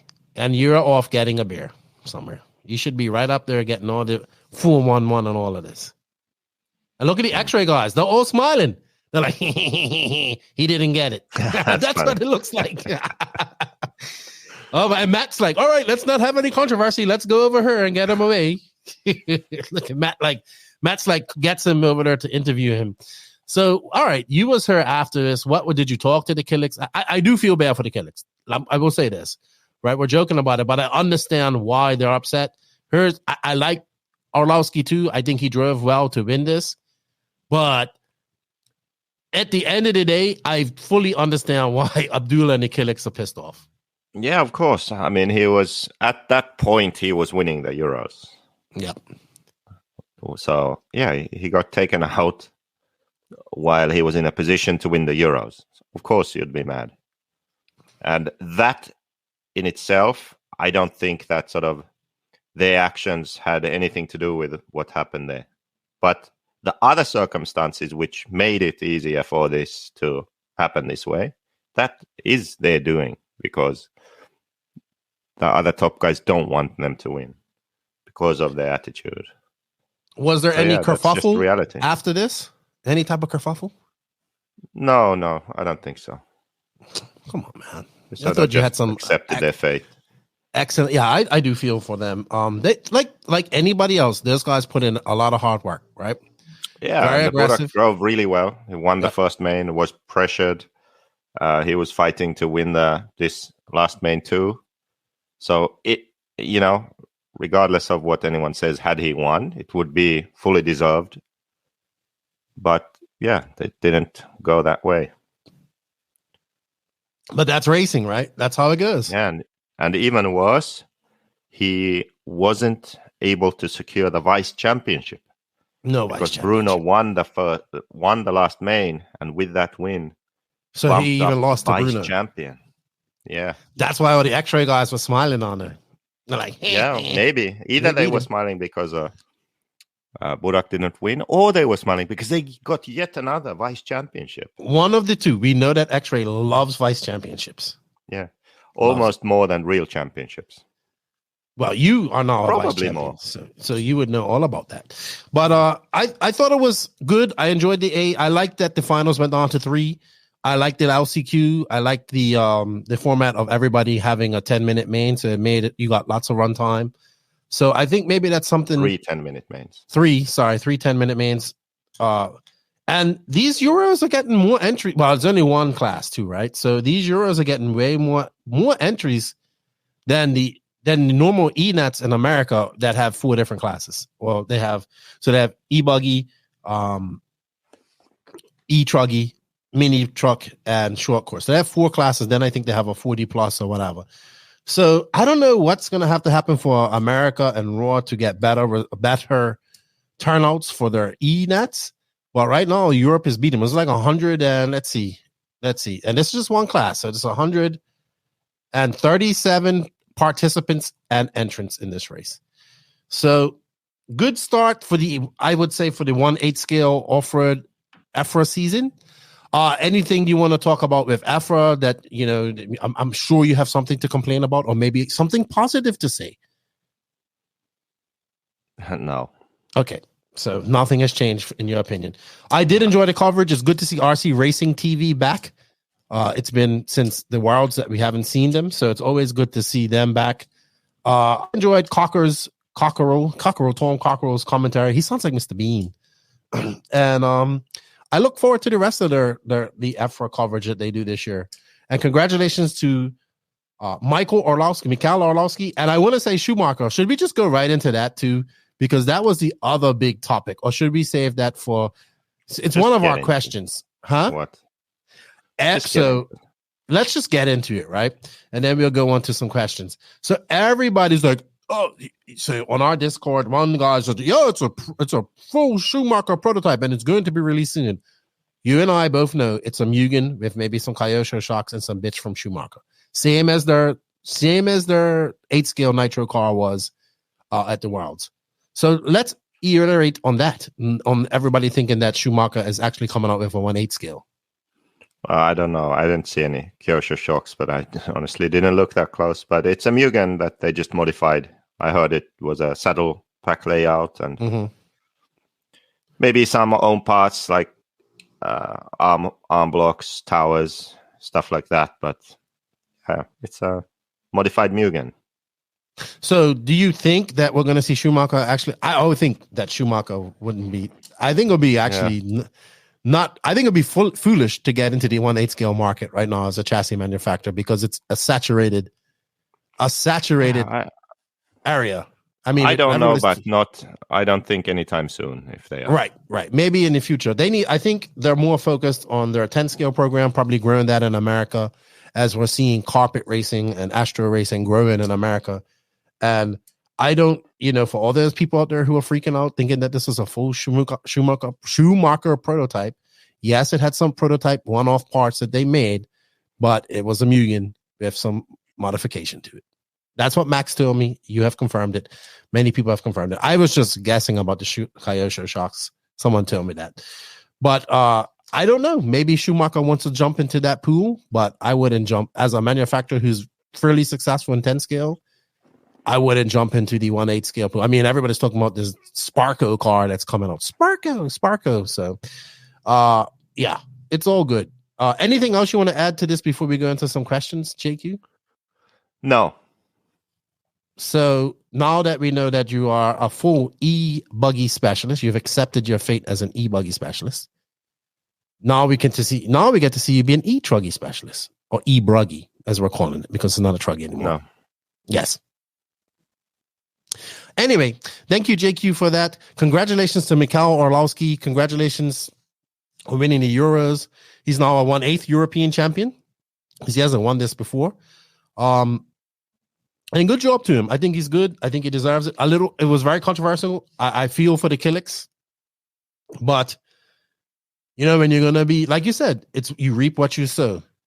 So it's unfortunate, you know. But Borak was on the verge of being a European champion, so a little bit upset. I feel for him. in that case. All right, JQ. So we have quite a few questions. We're not going to answer all of them because it's going to take too long. But the questions are brought to you by Invisible Speed and BeachRC. And JQ, everybody's waiting for you to make a new freaking wow Invisible Speed ad, right? Because this one still has the offer from the Euros of last year, which is not available at this time.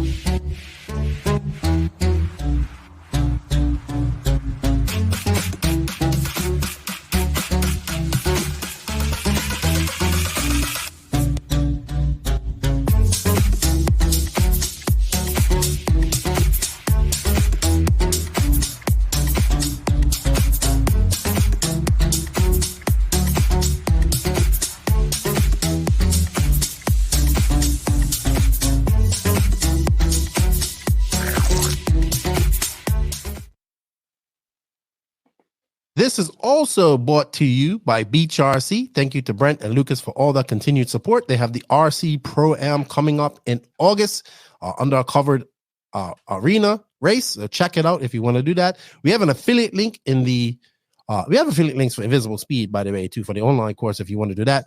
And BeachRC, if you guys use that, it helps us out a lot. BeachRC.com, the racers' one-stop online hobby shop. Choose from all the popular brands and variety in stock with super fast shipping and great customer service. BeachRC.com still has the local hobby shop feel with all the benefits of the internet. BeachRC.com is the exclusive distributor for Ultimate Racing, JQ Racing, Pro Circuit Racing Tires, Nitro Lux Fuels, and Assault RC Performance products. So fill up your cart and check out at BeachRC.com today. Then thank you to BeachRC and Invisible Speed for their support.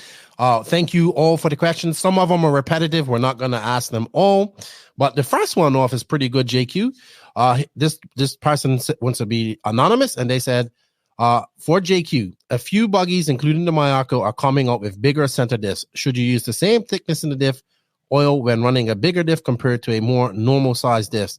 Is the advantage of a bigger diff is that it stays more consistent over a longer race? Yeah, I think that the advantage is that it stays more consistent, and also it's heavier, so it smooths out the sort of throttle response. So yeah, that's what I think that the advantages are. It's not. I don't really think of it as being different as to what oil weight you run. So you should still run the same thickness of oil that you would run normally, or should you run thicker oil? Yeah, I would say so. Okay. I would say so. It's not about that. It's about how long the oil lasts and the actual weight of the diff smoothing down the drivetrain. More oil, longer lasting diff oil? Yes. Okay. All right. So we have a few Instagram questions, guys. If you haven't followed us on Instagram, please go over to the at NNRCpodcast.com. We want to get up to 2K after I lost my Instagram about a year ago. But first one up is from Teddy, the one. He goes, when am I going to photobomb you again? At Wiki Weekend. I'll see you there, Teddy. Mike Kaz, how do you see the style of RC tracks evolving in 5 years? Turf, jump shape, etc. I don't know, but I hope we don't end up with all of our off-road tracks being carpet or glue, because it's I personally think that we're going to see the glue or sealing of a track become mainstream. It's just kind of feel inevitable already. Yeah, but I mean, every track's going to want to be like that, right? Now, I will say this. The Nationals track was not sealed. It was very great. It also had very high traction and whatnot. So that was different. But I personally think that is the direction that these tracks are going to be going to, because that's what people want, right? How does Jessica, this is from Boss Rooter. He wants to know, how do you feel about Jessica Paulson beating you again? Well, we covered that. It was strategic in order to remain. I'm sure it was. To remain, what's the word? Retired, yeah. Okay. Mark Bruton asks about the no handshake incident. We talked about that. John Wolf, why are the 20-hole pistons working so well for the N1 as opposed to the more traditional 6, 8, or 10-hole piston? And we seem to have a guy that likes to answer these questions and doesn't understand that these are for you to answer or me to answer on the podcast. We didn't cover the no handshake. You just mentioned it. I don't know even what that's referring to, but I guess he means like Barack not coming up to give Orlowski a handshake. I would assume that. So I believe that all goes on the, I would be pissed off too if you crashed me out of the Euros. Yeah. And because the N1 has a very slow moving piston, and they will need a very different setup that will work. They need something that packs up a lot at low speed. They need to readjust because the shock is working in a different range to the other sort of normal shocks. Okay. That's your answer? That's it? Okay with that? That's Omar it. O. I don't know if they found it yet. Omar O. He wants to know if JQ can give me a few options on how to mellow down initial steering. I believe he runs TLR.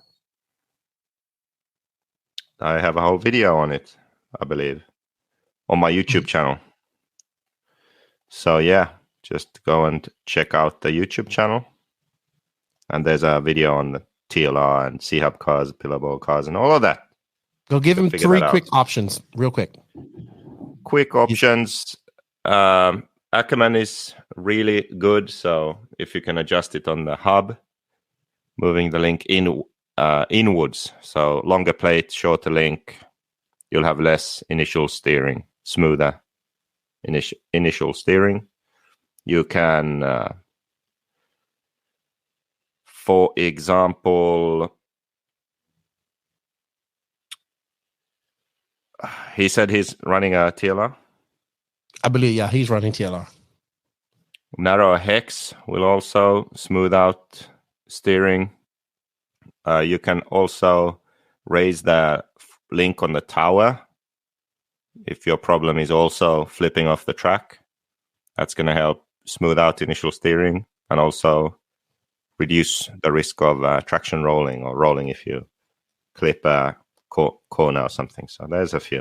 But there's good explanation there on my YouTube channel. All right. So I was geeking out over this with at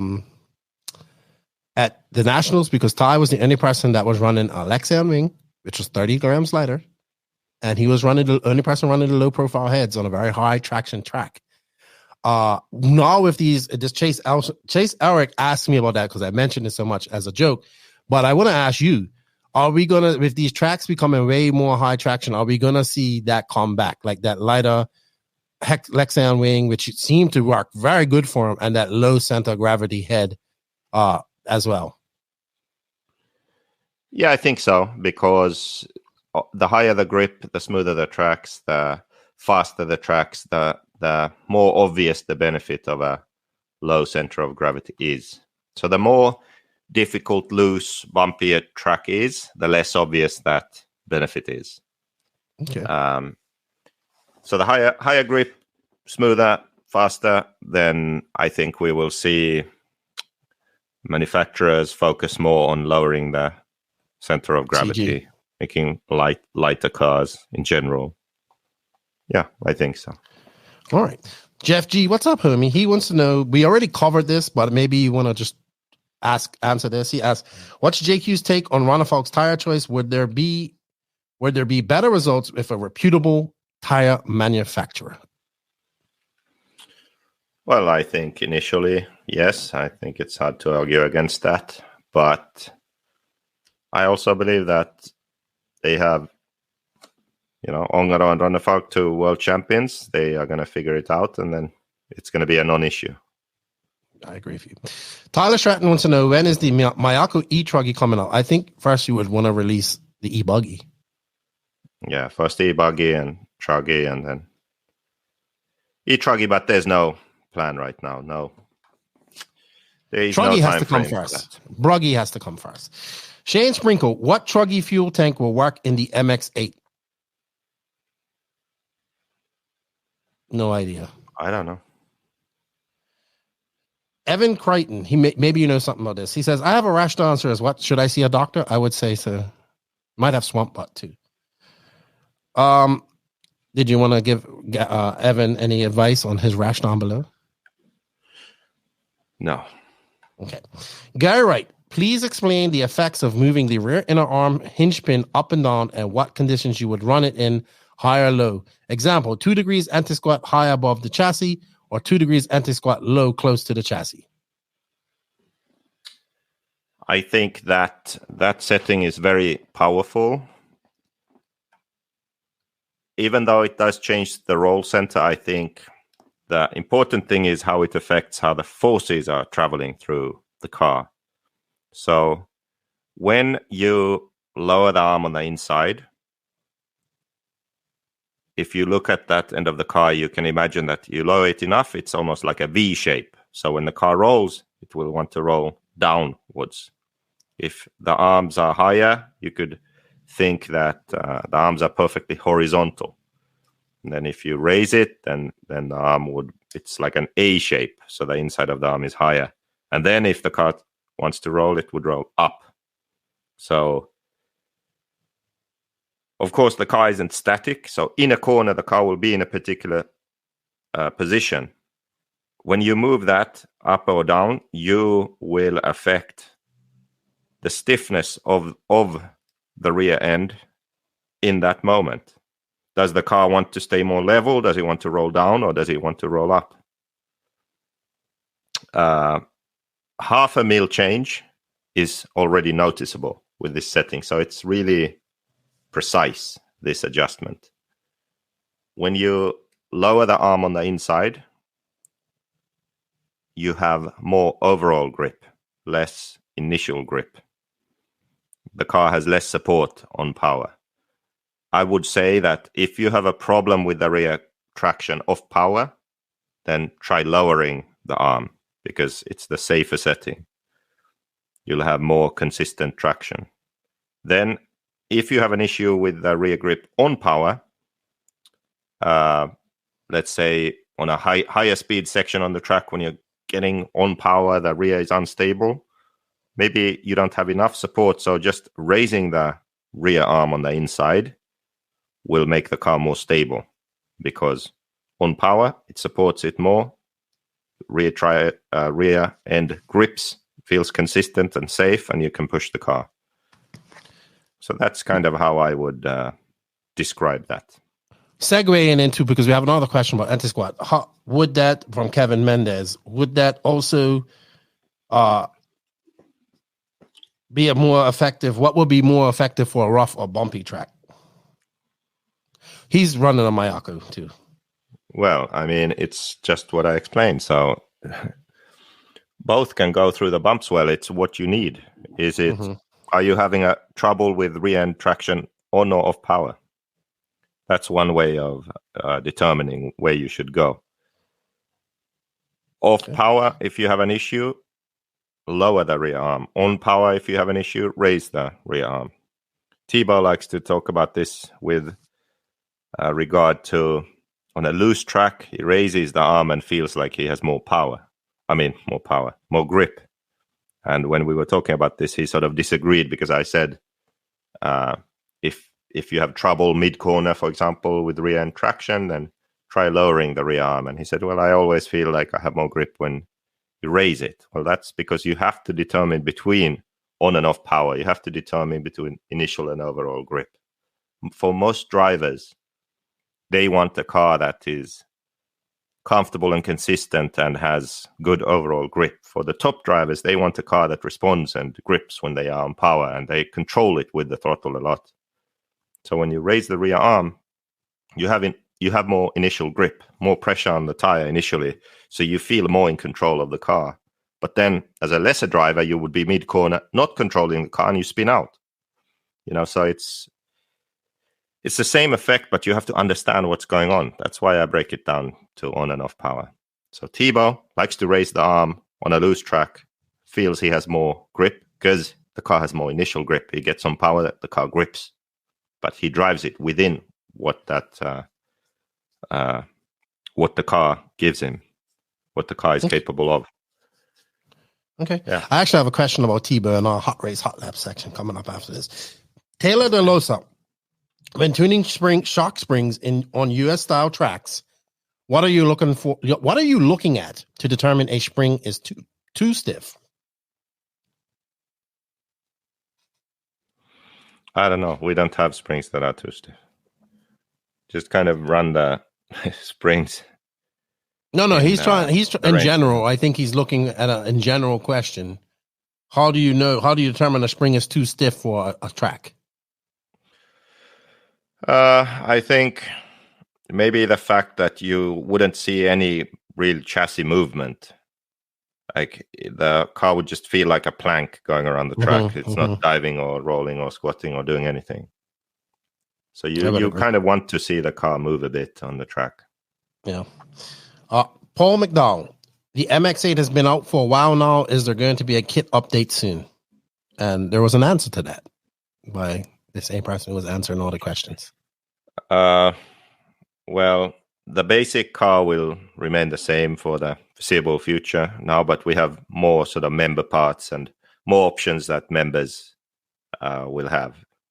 The update sort of already happened with through hinge pins, with not secured screw type hinge pins that capture the arm blocks.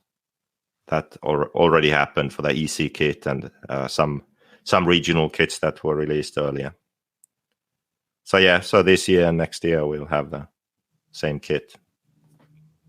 Yeah, all right. So we have a few YouTube questions. One is from JCJ. New to the podcast and really enjoy it. Not sure if this fits this for this episode, but interested in hearing what a typical non-race day is like for a pro from wake up to end of day, e.g. practice schedule, sponsor teams, meetings, other contract obligations, general planning. I think that goes from pro to pro, but I think a lot of them might be just, I can't speak for all of them. Maybe I'll ask one.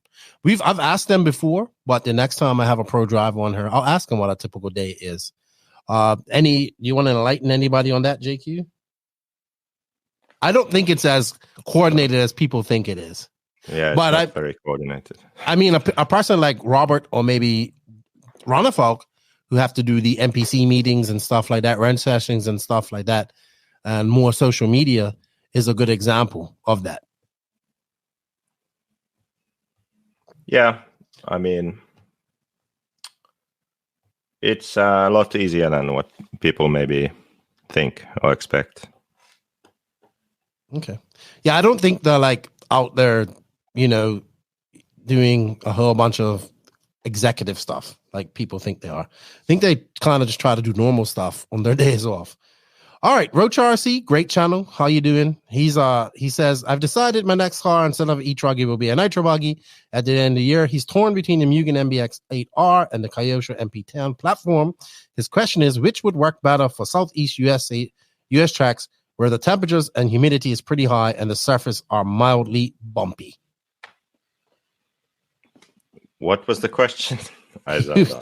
Stop zoning. Is it hot there or something? Are you getting hot? Yeah, you know what it is? That's why I told you that we should have been done by this time already. Well, you know what? Your gear didn't want to work, right? And then we spent nothing to do with my gear. Yes, it is. I was here on time. No. For once, you had to wait for me. Yeah, I did. Now you know how it feels. Yeah. You need to complain about something. That will get you riled up, right? Complain. He wants to know which. He's torn between the Mugen MBX-8R and the Kyosho MP10 platforms. He lives in the Southeast. It's very high temperature with high humidity, and the surfaces are mildly bumpy. What platform do you suggest for him? I suggest you go on my YouTube channel and watch the Kyosho versus Mugen video. See how versus pillowball, then you'll understand, and you can make an informed decision. There you go. But he's kind of just going off temperature and mildly bumpy. It doesn't matter. It's irrelevant what the tracks are. I'm just saying that's his question. Yeah. It doesn't matter. Okay. Watch that video. You understand the difference between the Mugen and the Kyosho, and you can figure out which one you would prefer for your driving style of preference, because they are distinctly different. And you know what? Or you get the Mayako and you have both in one kit. I knew you was going to plug the Mayako at some point. Case Edwards, pros and cons of going to a higher clutch bell, run the engine richer, higher speeds, better for large track. Also, fan of all rides. I don't think many people go up above a. When was the last time you used a 14-tooth clutch bell? Like, if we're assuming that. Back in the day, I feel that we changed that a lot more. Yes. 13, 14, 15. Now it's like everyone just seems runs to 13. run a 13, it seems. Yeah. It's with more power. That's the thing about it. More power, lighter cars, and we're still running a 13. Yeah, I you don't would know. think When it would be I opposite. sort of tested that, I lose run time when I go to the bigger clutch bell. Maybe because you're in throttle more? Yeah, maybe. I don't know. But yeah, it's funny. I don't really change that much either. We have different main gears, and I changed that. So smaller on a bigger track and bigger on a. Is that more of a main gear. less of a finer change? Yeah, less. Okay, I was about to say that. So, like, considering if you go up to a 14 compared to going up from a 48 to a 49 on this Spear, yeah, it's much smaller change. Yeah, okay, got you. Thoughts on Schumacher's prototype buggy? We've already talked about that. Gregory Johnson, I got a non-Euros question. I've been out of the hobby for a long time. When I stopped racing, NIMH batteries were just coming on. With those batteries came crazy charging and discharging rituals, only running them once a week. With today's LiPo technology, how many times can I run a battery in a day? Back in those days, I raced 6 to 8 packs on a race day. How is it now? What do you think? How many batteries did you take to the Euros, Jakey? I didn't even have batteries. Actually, I had, but I knew they didn't go 10 minutes, so I borrowed some.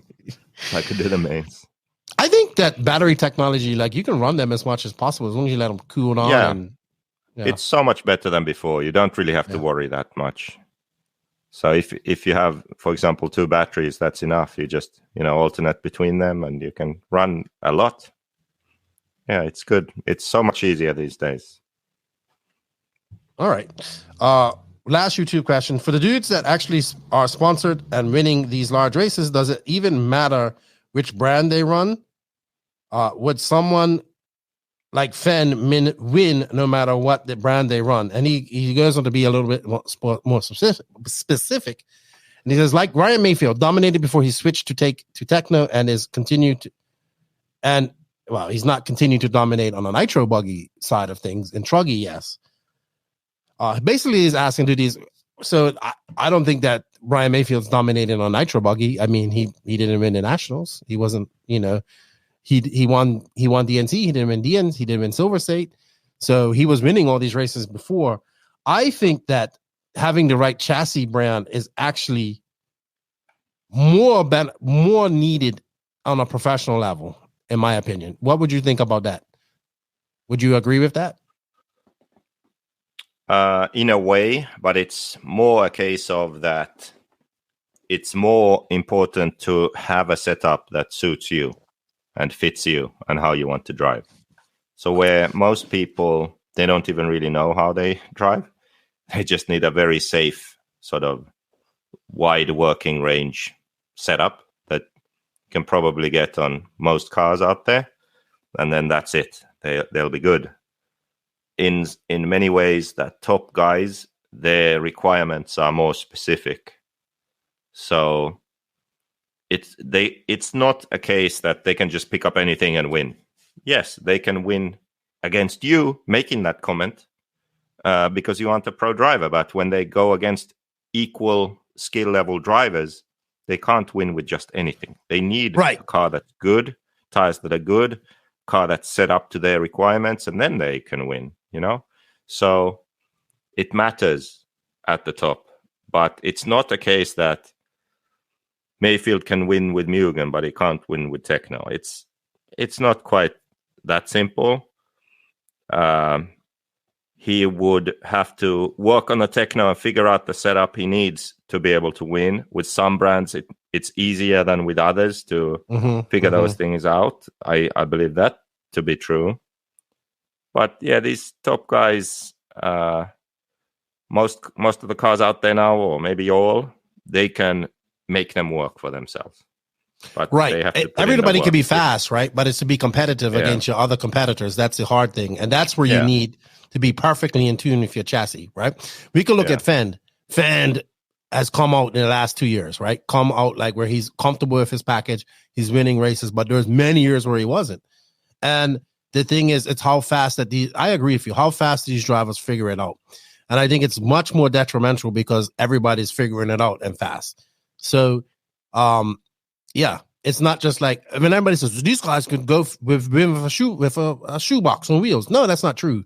It's they need a good car. They need what they need out of a car. Sorry, that's a better statement. They need what they need out of a car.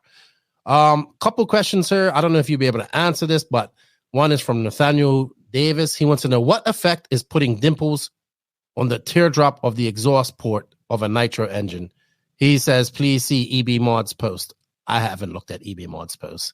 I am not a. I don't know. I'm not an engine I'm not an engine modifier. I don't know how much I believe in that. I mean, I know people do it. I don't know if all of that's really. I think maybe modifying an engine to get more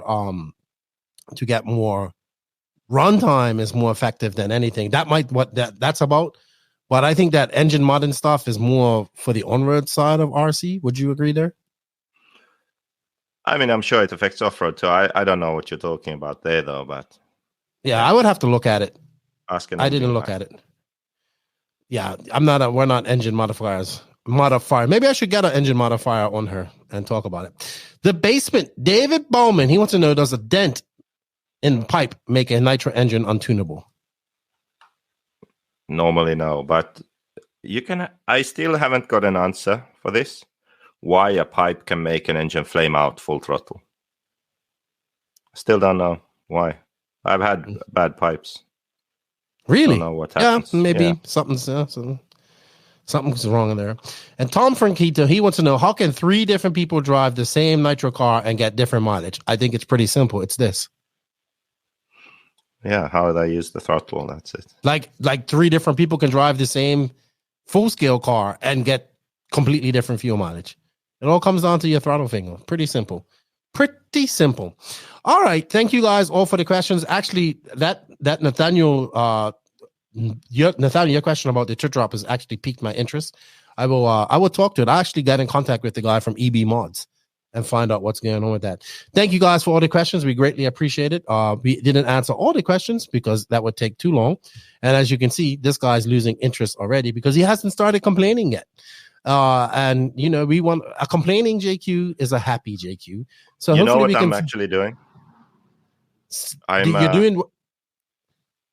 You're interrupting me right now. What? But go ahead. Tell us what you're actually doing. I am making some setups for Alex Hagberg to try because we are working on some content for the on-road portion of Invisible Speed. Yes, he'll be testing these next few days, so I'm making some setups for him to try. I actually might meet Alex in December. Okay, so we'll see. All right, shout out to Alex as well. He's a NNRC driver.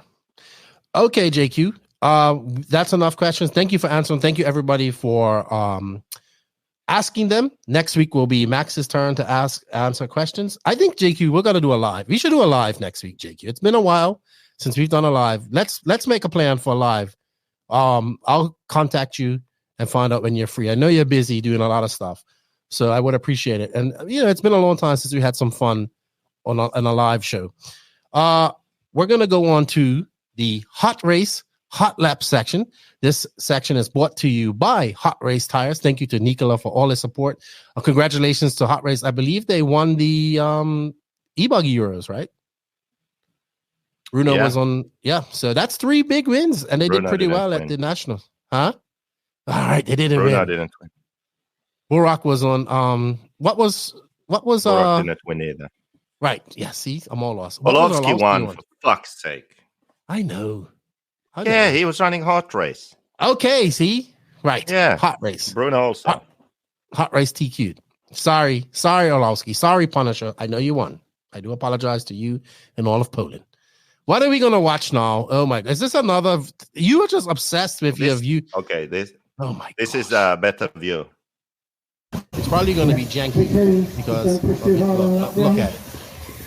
Oh my! Like, was this filmed on 240p? What? No, it's perfectly fine for me. Why don't you upload it, man? I have seen. I need to upload. Have we gone back to like 1999 or 2000 when 2004 when camera phones first started? Is this from a flip phone? Is this a video from a flip phone? Here? I'll upload it here to Oh StreamYard. my gosh, you and your janky.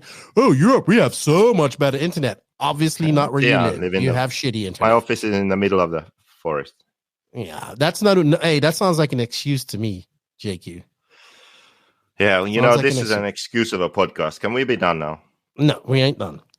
No, see, now you're getting fired up. You're starting to complain, right? If you're 240p. No, 144p. Warm here. The sun is shining here. It's like over 30 degrees. Oh my gosh. It's getting there. It's like, it's Finland reverse. As it gets later in the day, it gets hotter. Come on. No, it's just because the sun shines on this. Anyway, gather your thoughts. I'm going to get a drink. Gather my thoughts. Anyway, as this miserable guy goes off and gets a drink, I'll have a swig of water. But we are going on to the Hot Race Hot Lap section, brought to you by Hot Race Tires. Thank you to MIchal for all the support. It was good to chat to him at the Nationals. I know he didn't get a win at the Nationals, but he's very happy about the second place of Jared Tebow and the fourth place of Jared Tebow as well. They have won Silver State here recently. They just won the Euros. They also won IBC. They've won Carlos Canes. And Hot Race Tires are one of the number one brands of tires in the world. And if you guys can go to Hot Race Tires, purchase them, tell them what you heard it on the No Name RC podcast. It would greatly help us out, and we appreciate it. And this is the Hot Lap section, JQ. I'm going to ask you a few questions. These are meant to put you on the spot, and you're going to ask me a few. My first question will be to you. Actually, it's two questions. So, your thoughts on Jared Tebow's performance at the Nationals?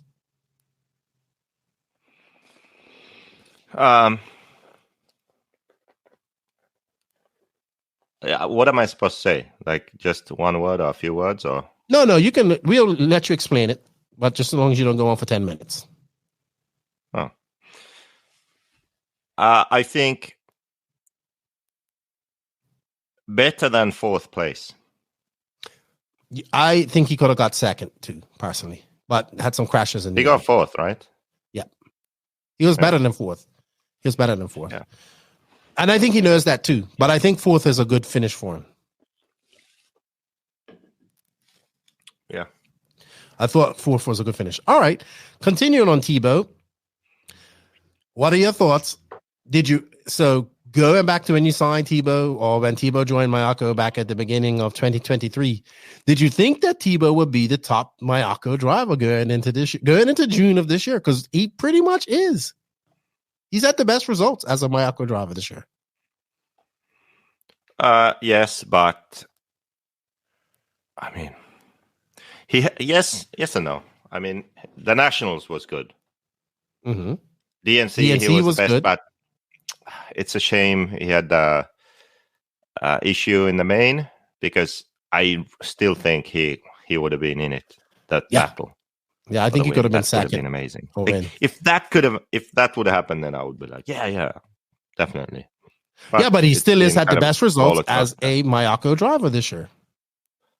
Out of your three top drivers. Yeah, I would say so. Nationals fourth is really good.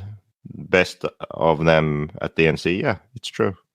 Well, not just that. I thought he was like very good. All Nationals, very good. He was confident. He had confidence so it was very good to see. He's off to the Visions race this weekend. Visions race coming up this weekend, JQ. What do you think about that? No thoughts. No vision about the Visions race. Oh my gosh.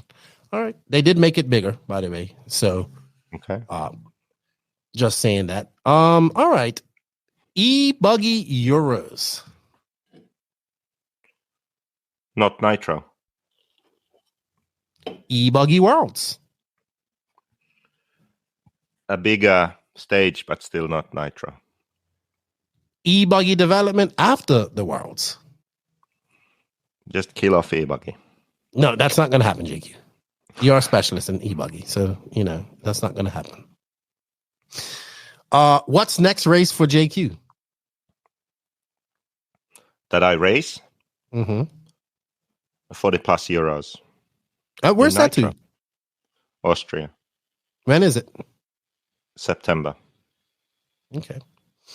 10 scale worlds. Shit show with slicks and no additive, I heard. Okay. 1/8 EFRA Nitro Euros in Radovan. Apparently, there's only one track in the world.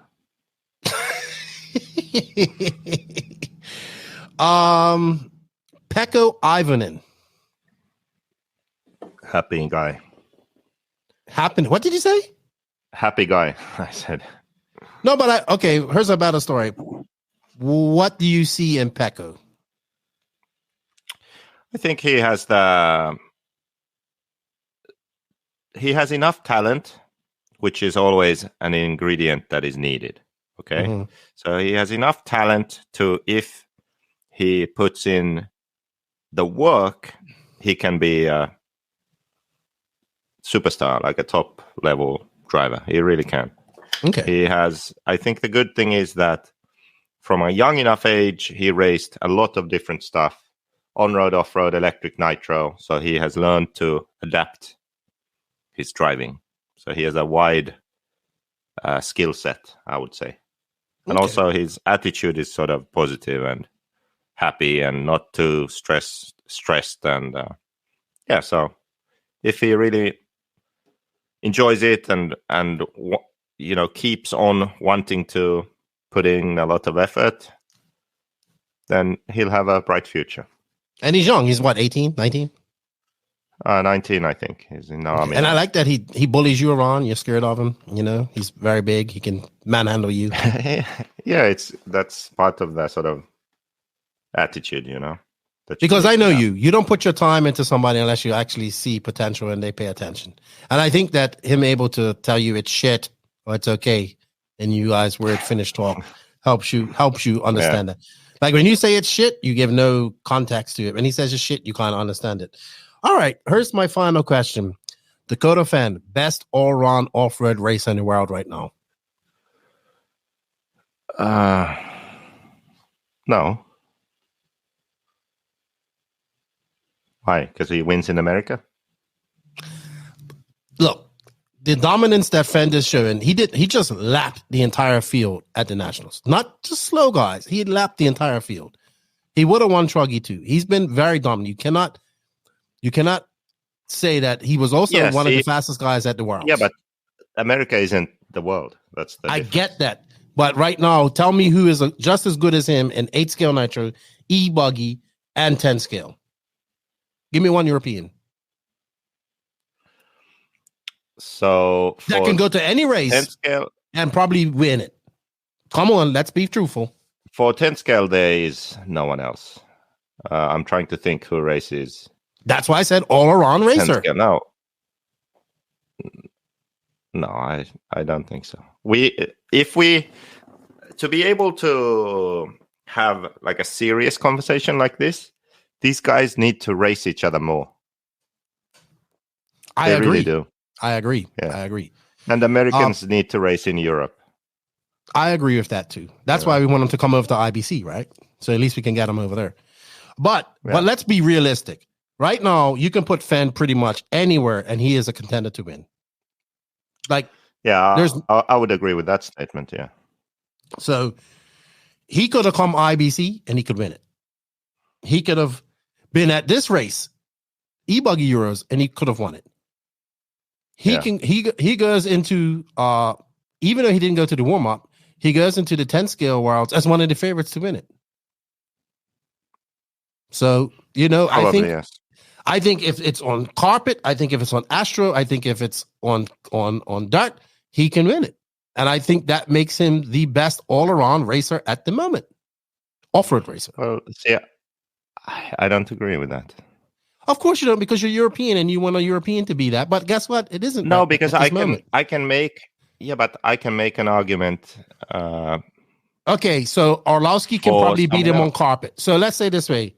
Fenn goes to carpet championships, right? And him and Orlowski. Who are you picking?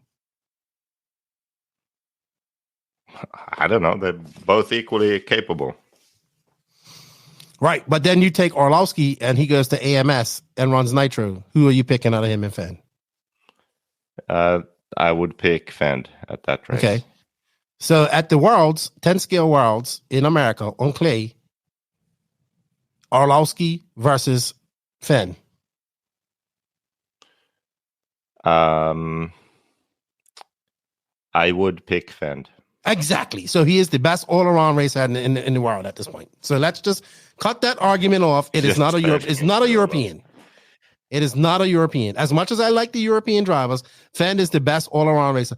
Do you think he is the number one? He right now in the top 25, he is the number one racer. Do you think he is the number one racer in the world? He's number one now on top 25? Yes. Results-wise, he's number one because he's had the best results this year. If we went from this year. If we just... Ongaro hasn't won every big race he's been to this year. Fend, the only race that Fend lost that's big so far has been DNC. And he had it in the bag, but he lost it. Yeah. The guy is the best all-around off-road racer at the moment, JQ. Like, just admit it. Admit that Bartholomew, you know Bartholomew. The problem is that he races in America, on American tracks against Americans, okay? And then some Europeans go over to America and races him on the American tracks. And then you're like, yeah, he wins, so he's the best. But then, yes, he came over to the Worlds in Europe, and he didn't win, but he was fast. Yeah, he had, I think he had the fastest lap in the main, and he was competitive. Okay, but from the LCQ, Europeans go to America also. Normally, they are also competitive. Like if the Worlds are in America, they will also be competitive. So I agree. It's if you flip this around and the majority of, but you can't give me one European that you can go to any track and be competitive. I think that right now, Fenn can go to DNC. He didn't win Silver State. Sorry, he was in the lead at Silver State. I think that Fenn could go to any track in the world and win right now. Any track. I mean, and there's no European right now that can do that, in my opinion. Come on, you have to. Don't be biased because you're European. No, do not be realistic. Like, I'm being realistic. Look, if Fenn went to Philippine Masters, I think he could win. If Fenn went to IBC, I think he could have win. Ongaro, as much as I like him, if he goes to DNC, I don't think he can win. Ronafalk, right now, who I thought could win at any track, right now, I don't know if he's at that level. I'm talking about right now, at this very moment, not yesterday or last year. I'm talking about now. He left all his peers, all of them, all of guys who we consider best in the world. Ryan Mayfield, he lapped him.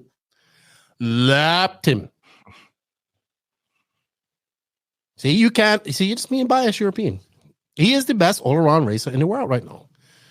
He can go to carpet, he can go to clay, he can go to any 8-scale track, and he can win. Yeah, maybe you're right. At this moment. At this moment, it's true. But like the problem is, oh my gosh, we need to see the problem is there's no European for you to brag about right now. No, really, like we really do. Because we really do need these. Like, we do need them to come over to Europe. So here's the thing. Because here's the point. We just see Europeans go over for like DNC one race, and then we say like, yeah, in America, Ongaro can't be competitive. They go to Silver State too. They go to Silver State, but I don't think the result would have been different. Yeah, but also fucking one Silver State. That's true. I forgot about that. Yeah.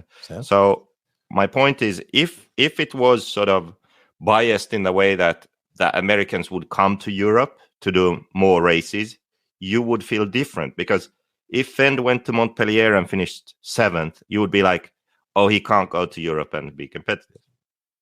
If he went to Montpellier and Like, finished 7th, I'd be impressed with him because the last American that went to Montpellier didn't make it out of the quarterfinals, and he was on fire at that point. But this is my point, that if that was the case, then your view would be, Fend can't be competitive in Europe because he went to Montpellier and finished 7th.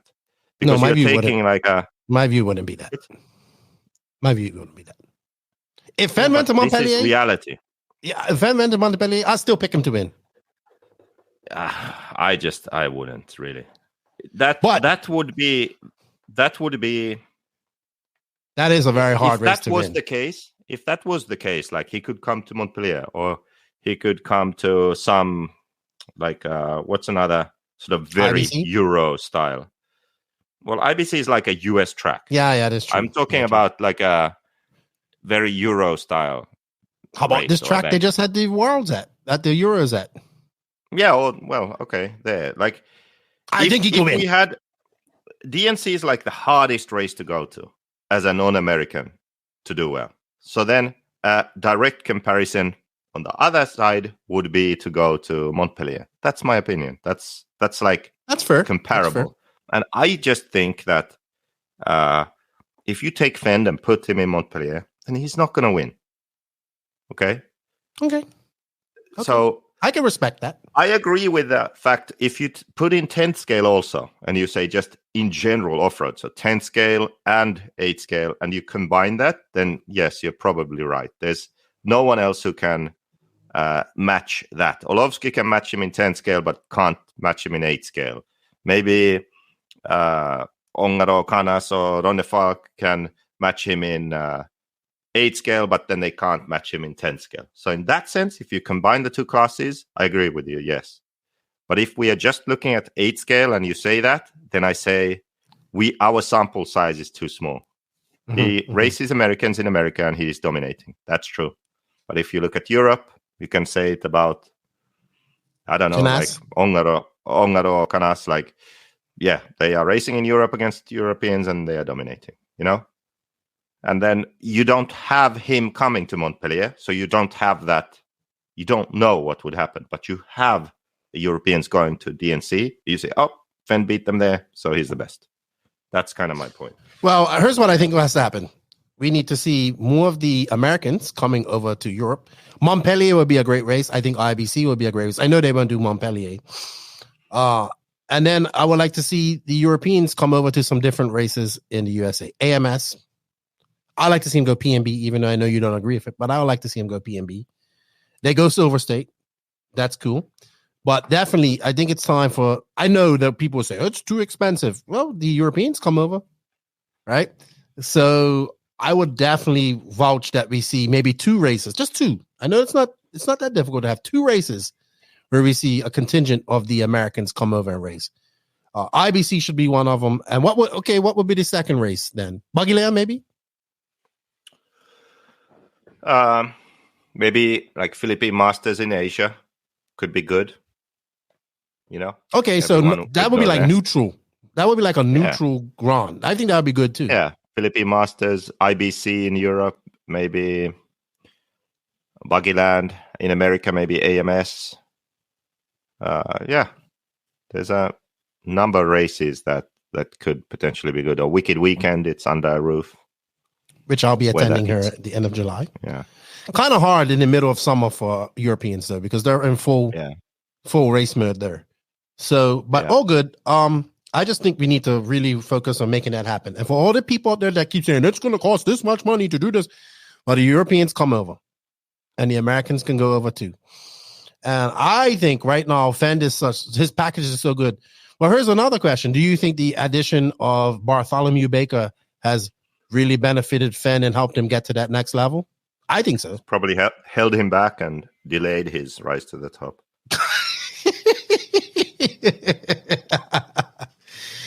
Oh my gosh, poor Barry. I'm sure he's going to have an answer for that. All right, I guess you don't have any hot lap questions for me. That kind of went off on a tangent, but thank you to Hot Race for all their support. JQ, thank you for your time today. I know it's getting hot there in Finland. I don't want you to melt like the snowflake that you are. Guess what? What up?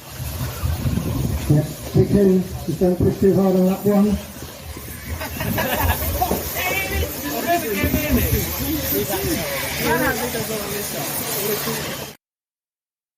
Did you see it now?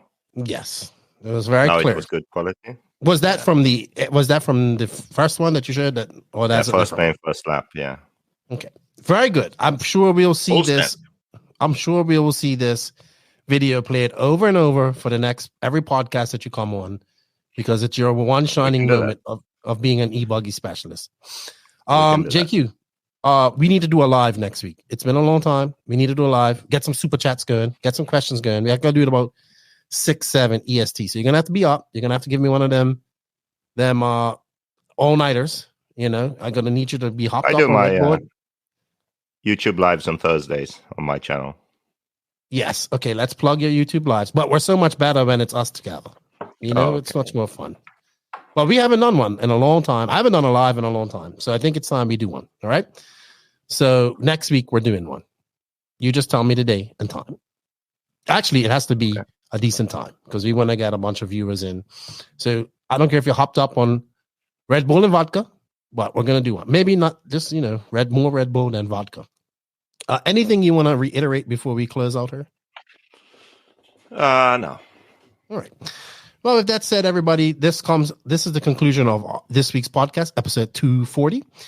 Thank you, JQ, for your time, the E-buggy specialist. Congratulations to MIchal Orlowski on his 1/8 scale EFRA E-buggy Euros win. We look forward to the rest of the Euros races coming up this weekend. Good luck to everybody at Visions this weekend. I look forward to watching the coverage of that. And of course, the following week after that, we have the Italian race, which I was trying to go to, but I don't think is going to happen. It's at Gusago as Ospi team, and it's got pretty much all the top European guys going there. So it's a good race. It'll have coverage, but it won't be in English because I won't be there. And I know Ma was trying to get me there, but just didn't work out. Thank you for that. Maybe next year I'll be at that race. And next week we have a cool guest. And then after the Italian race, I'm scheduled for a very cool guest. I think his first real podcast interview. So that should be good. He is a 2-time world champion. I'm just going to let that out of the bag. And hopefully he comes on. He said he'll do it after the Italian race. So I'm happy about that. And yeah, I just want to say once again, our condolences go to the North Cal RC community, A-Man community as well, on the passing away of Kevin Jelich. It really hit me by surprise. Just saw this man, just interviewed him, and then he passed away like a week after I saw him. So my condolences, my heart go out to them guys. I'm glad I got to meet him before he passed away. He was very passionate about his RC. He was passionate about his track. He built a great nationals track with a great surface, and another RC person gone too soon. That's like 4 of them that I have in the last month and a half that have passed away. So very sad about that. Jeff Berlin passed away too. You remember Jeff? You never probably met him, but I'm sure he messaged you a few times, and unfortunate about that. So our condolences go to the NorCal RC family as well as the A-Main family on the loss of Kevin Jelich. Great dude, gone too soon. May he rest in peace. Thank you to all of the NNRC squad around the world. We cannot do this without you. Thank you for the continued support. Join us next week as we go live. Join JQ as he goes live on his YouTube channel as well next week. Honestly, if you guys can, hit that like, hit that sub, hit that notification button, leave a comment, share this. If you're listening to us on an audio only platform, please leave a comment or review. Share that. It greatly helps us out. Thank you to all the patrons of the NNRC. You guys will get early release as well as the YouTube members. If you like what we're doing here at the NNRC, you want to help out a little bit extra, there's a link for the Patreon and YouTube membership in the written description of this podcast. And of course, we cannot do this without sponsors or companies that support us. They are Invisible Speed, and we want to say thank you to all of these companies. They are Invisible Speed, High Tech RC. Congratulations. I think they officially celebrated their 50th birthday this week. Sun Pedal USA, Sidewinder Fuel, Hot Race Tires, Mayako, Beach RC, Techno RC, Clinic RC, Ignite Design RC, Racecraft USA. Shout out to Carl RC. Shout out to my boy Dany Paz at WRCE. The Florida, also to Lance and his crew at the Florida RC Championships. I'll be there for the last 2 races, it looks like. House of RC. And shout out to RCGP. Some stuff was coming up on my time feed about RCGP. It's such a shame that we don't have it this year. And Thank you to our drivers, David Ronnefolk, Jared Tebow, Robert Batty, and Alexander Hagberg. We greatly appreciate that. JQ, thank you for your time. I greatly appreciate it. Nitro is the glory. E-buggy pays the bills. I'm sure JQ has something rude to say at this point. Hasn't paid my bills. He is the E-buggy specialist. And that said, Lefty and JQ, Rupert Pumpernickles, we're out of here. See you guys later. Thank you. From now on, you refer to me as vice champion. Vice champion Rupert Pumpernickles. Very happy about that. Vice champion Rupert. Going for a full. Hold on. So who's your biggest competition going into the 40 plus nitros in Austria? I'm vice retired. All right, but let's talk about who you think you're going to have to beat. Yannick, I have no idea. Yannick, I don't. You are not Jerome beating Sartell. If you can't beat Jerome Sartell, you are definitely not beating Yannick Igon. You know, I think the fastest guy or Miguel Matias would probably be Jerome Igon. So if Jerome Igon raced, I think he would be the fastest guy, like top competition right there. You know who you wouldn't beat in 40 plus if he went? Who's that? Adam Drake. Adam Drake. Well, it's in Europe, so you're not beating Adam Drake in 40 plus. Not a chance. Anyway, good luck, JQ. Good talking to you. See you next. I'm 35 plus world champion, dude. Scared Adam off from the biggest club race in the world. Ooh, you know what? I forgot to talk about something about that too. Because you're not on Facebook, so you missed all of that mess. What's that? So some guy, Chris Smith or something like that, he must have been real cool with Adam and Rondon. I don't know the full story, apparently, but I actually think he was the guy who was helping Joey build the indoor track at DNC. So this guy's been putting in all this work. He's cool with the Drakes and all that type of stuff. But then he started doing these RC builds, and then he ripped this guy off. And the guy went public about it. And then like Rhonda and Adam had to like distance himself last week. This was all the chat last week on Facebook. Like, so they had a picture of him in E-clip and like OJ Simpson's Ford Bronco, and then a picture of like a picture ahead of Adam in the police car chasing him down. So this guy went from like really being good in RC and hanging out and doing well to like completely fucked in RC because, you know, he basically ripped off this guy. Crazy, right? Oh, yeah. It definitely happens in RC too much. Build your own stuff too. That helps out a lot. But yeah, he must have been like supposed to have been ordering kits and all the stuff for the guy, and then the guy just blasted him. Like he had receipts, everything, and like being as I think even somehow like he's like I don't know the whole story, but basically Adam and Rhonda had to like distance himself completely from this dude, and he's now like completely blacklisted in RC. I'm going to distance myself from you now. I wish you would distance yourself from me. Okay. With that said, Lefty Bye-bye. And Rupert Pumpernickles, vice champion. Thank you. Rupert Pumpernickles. We're out. We're going. Goodbye. Have a good day, everybody. Thank you for all the support. Vice champion.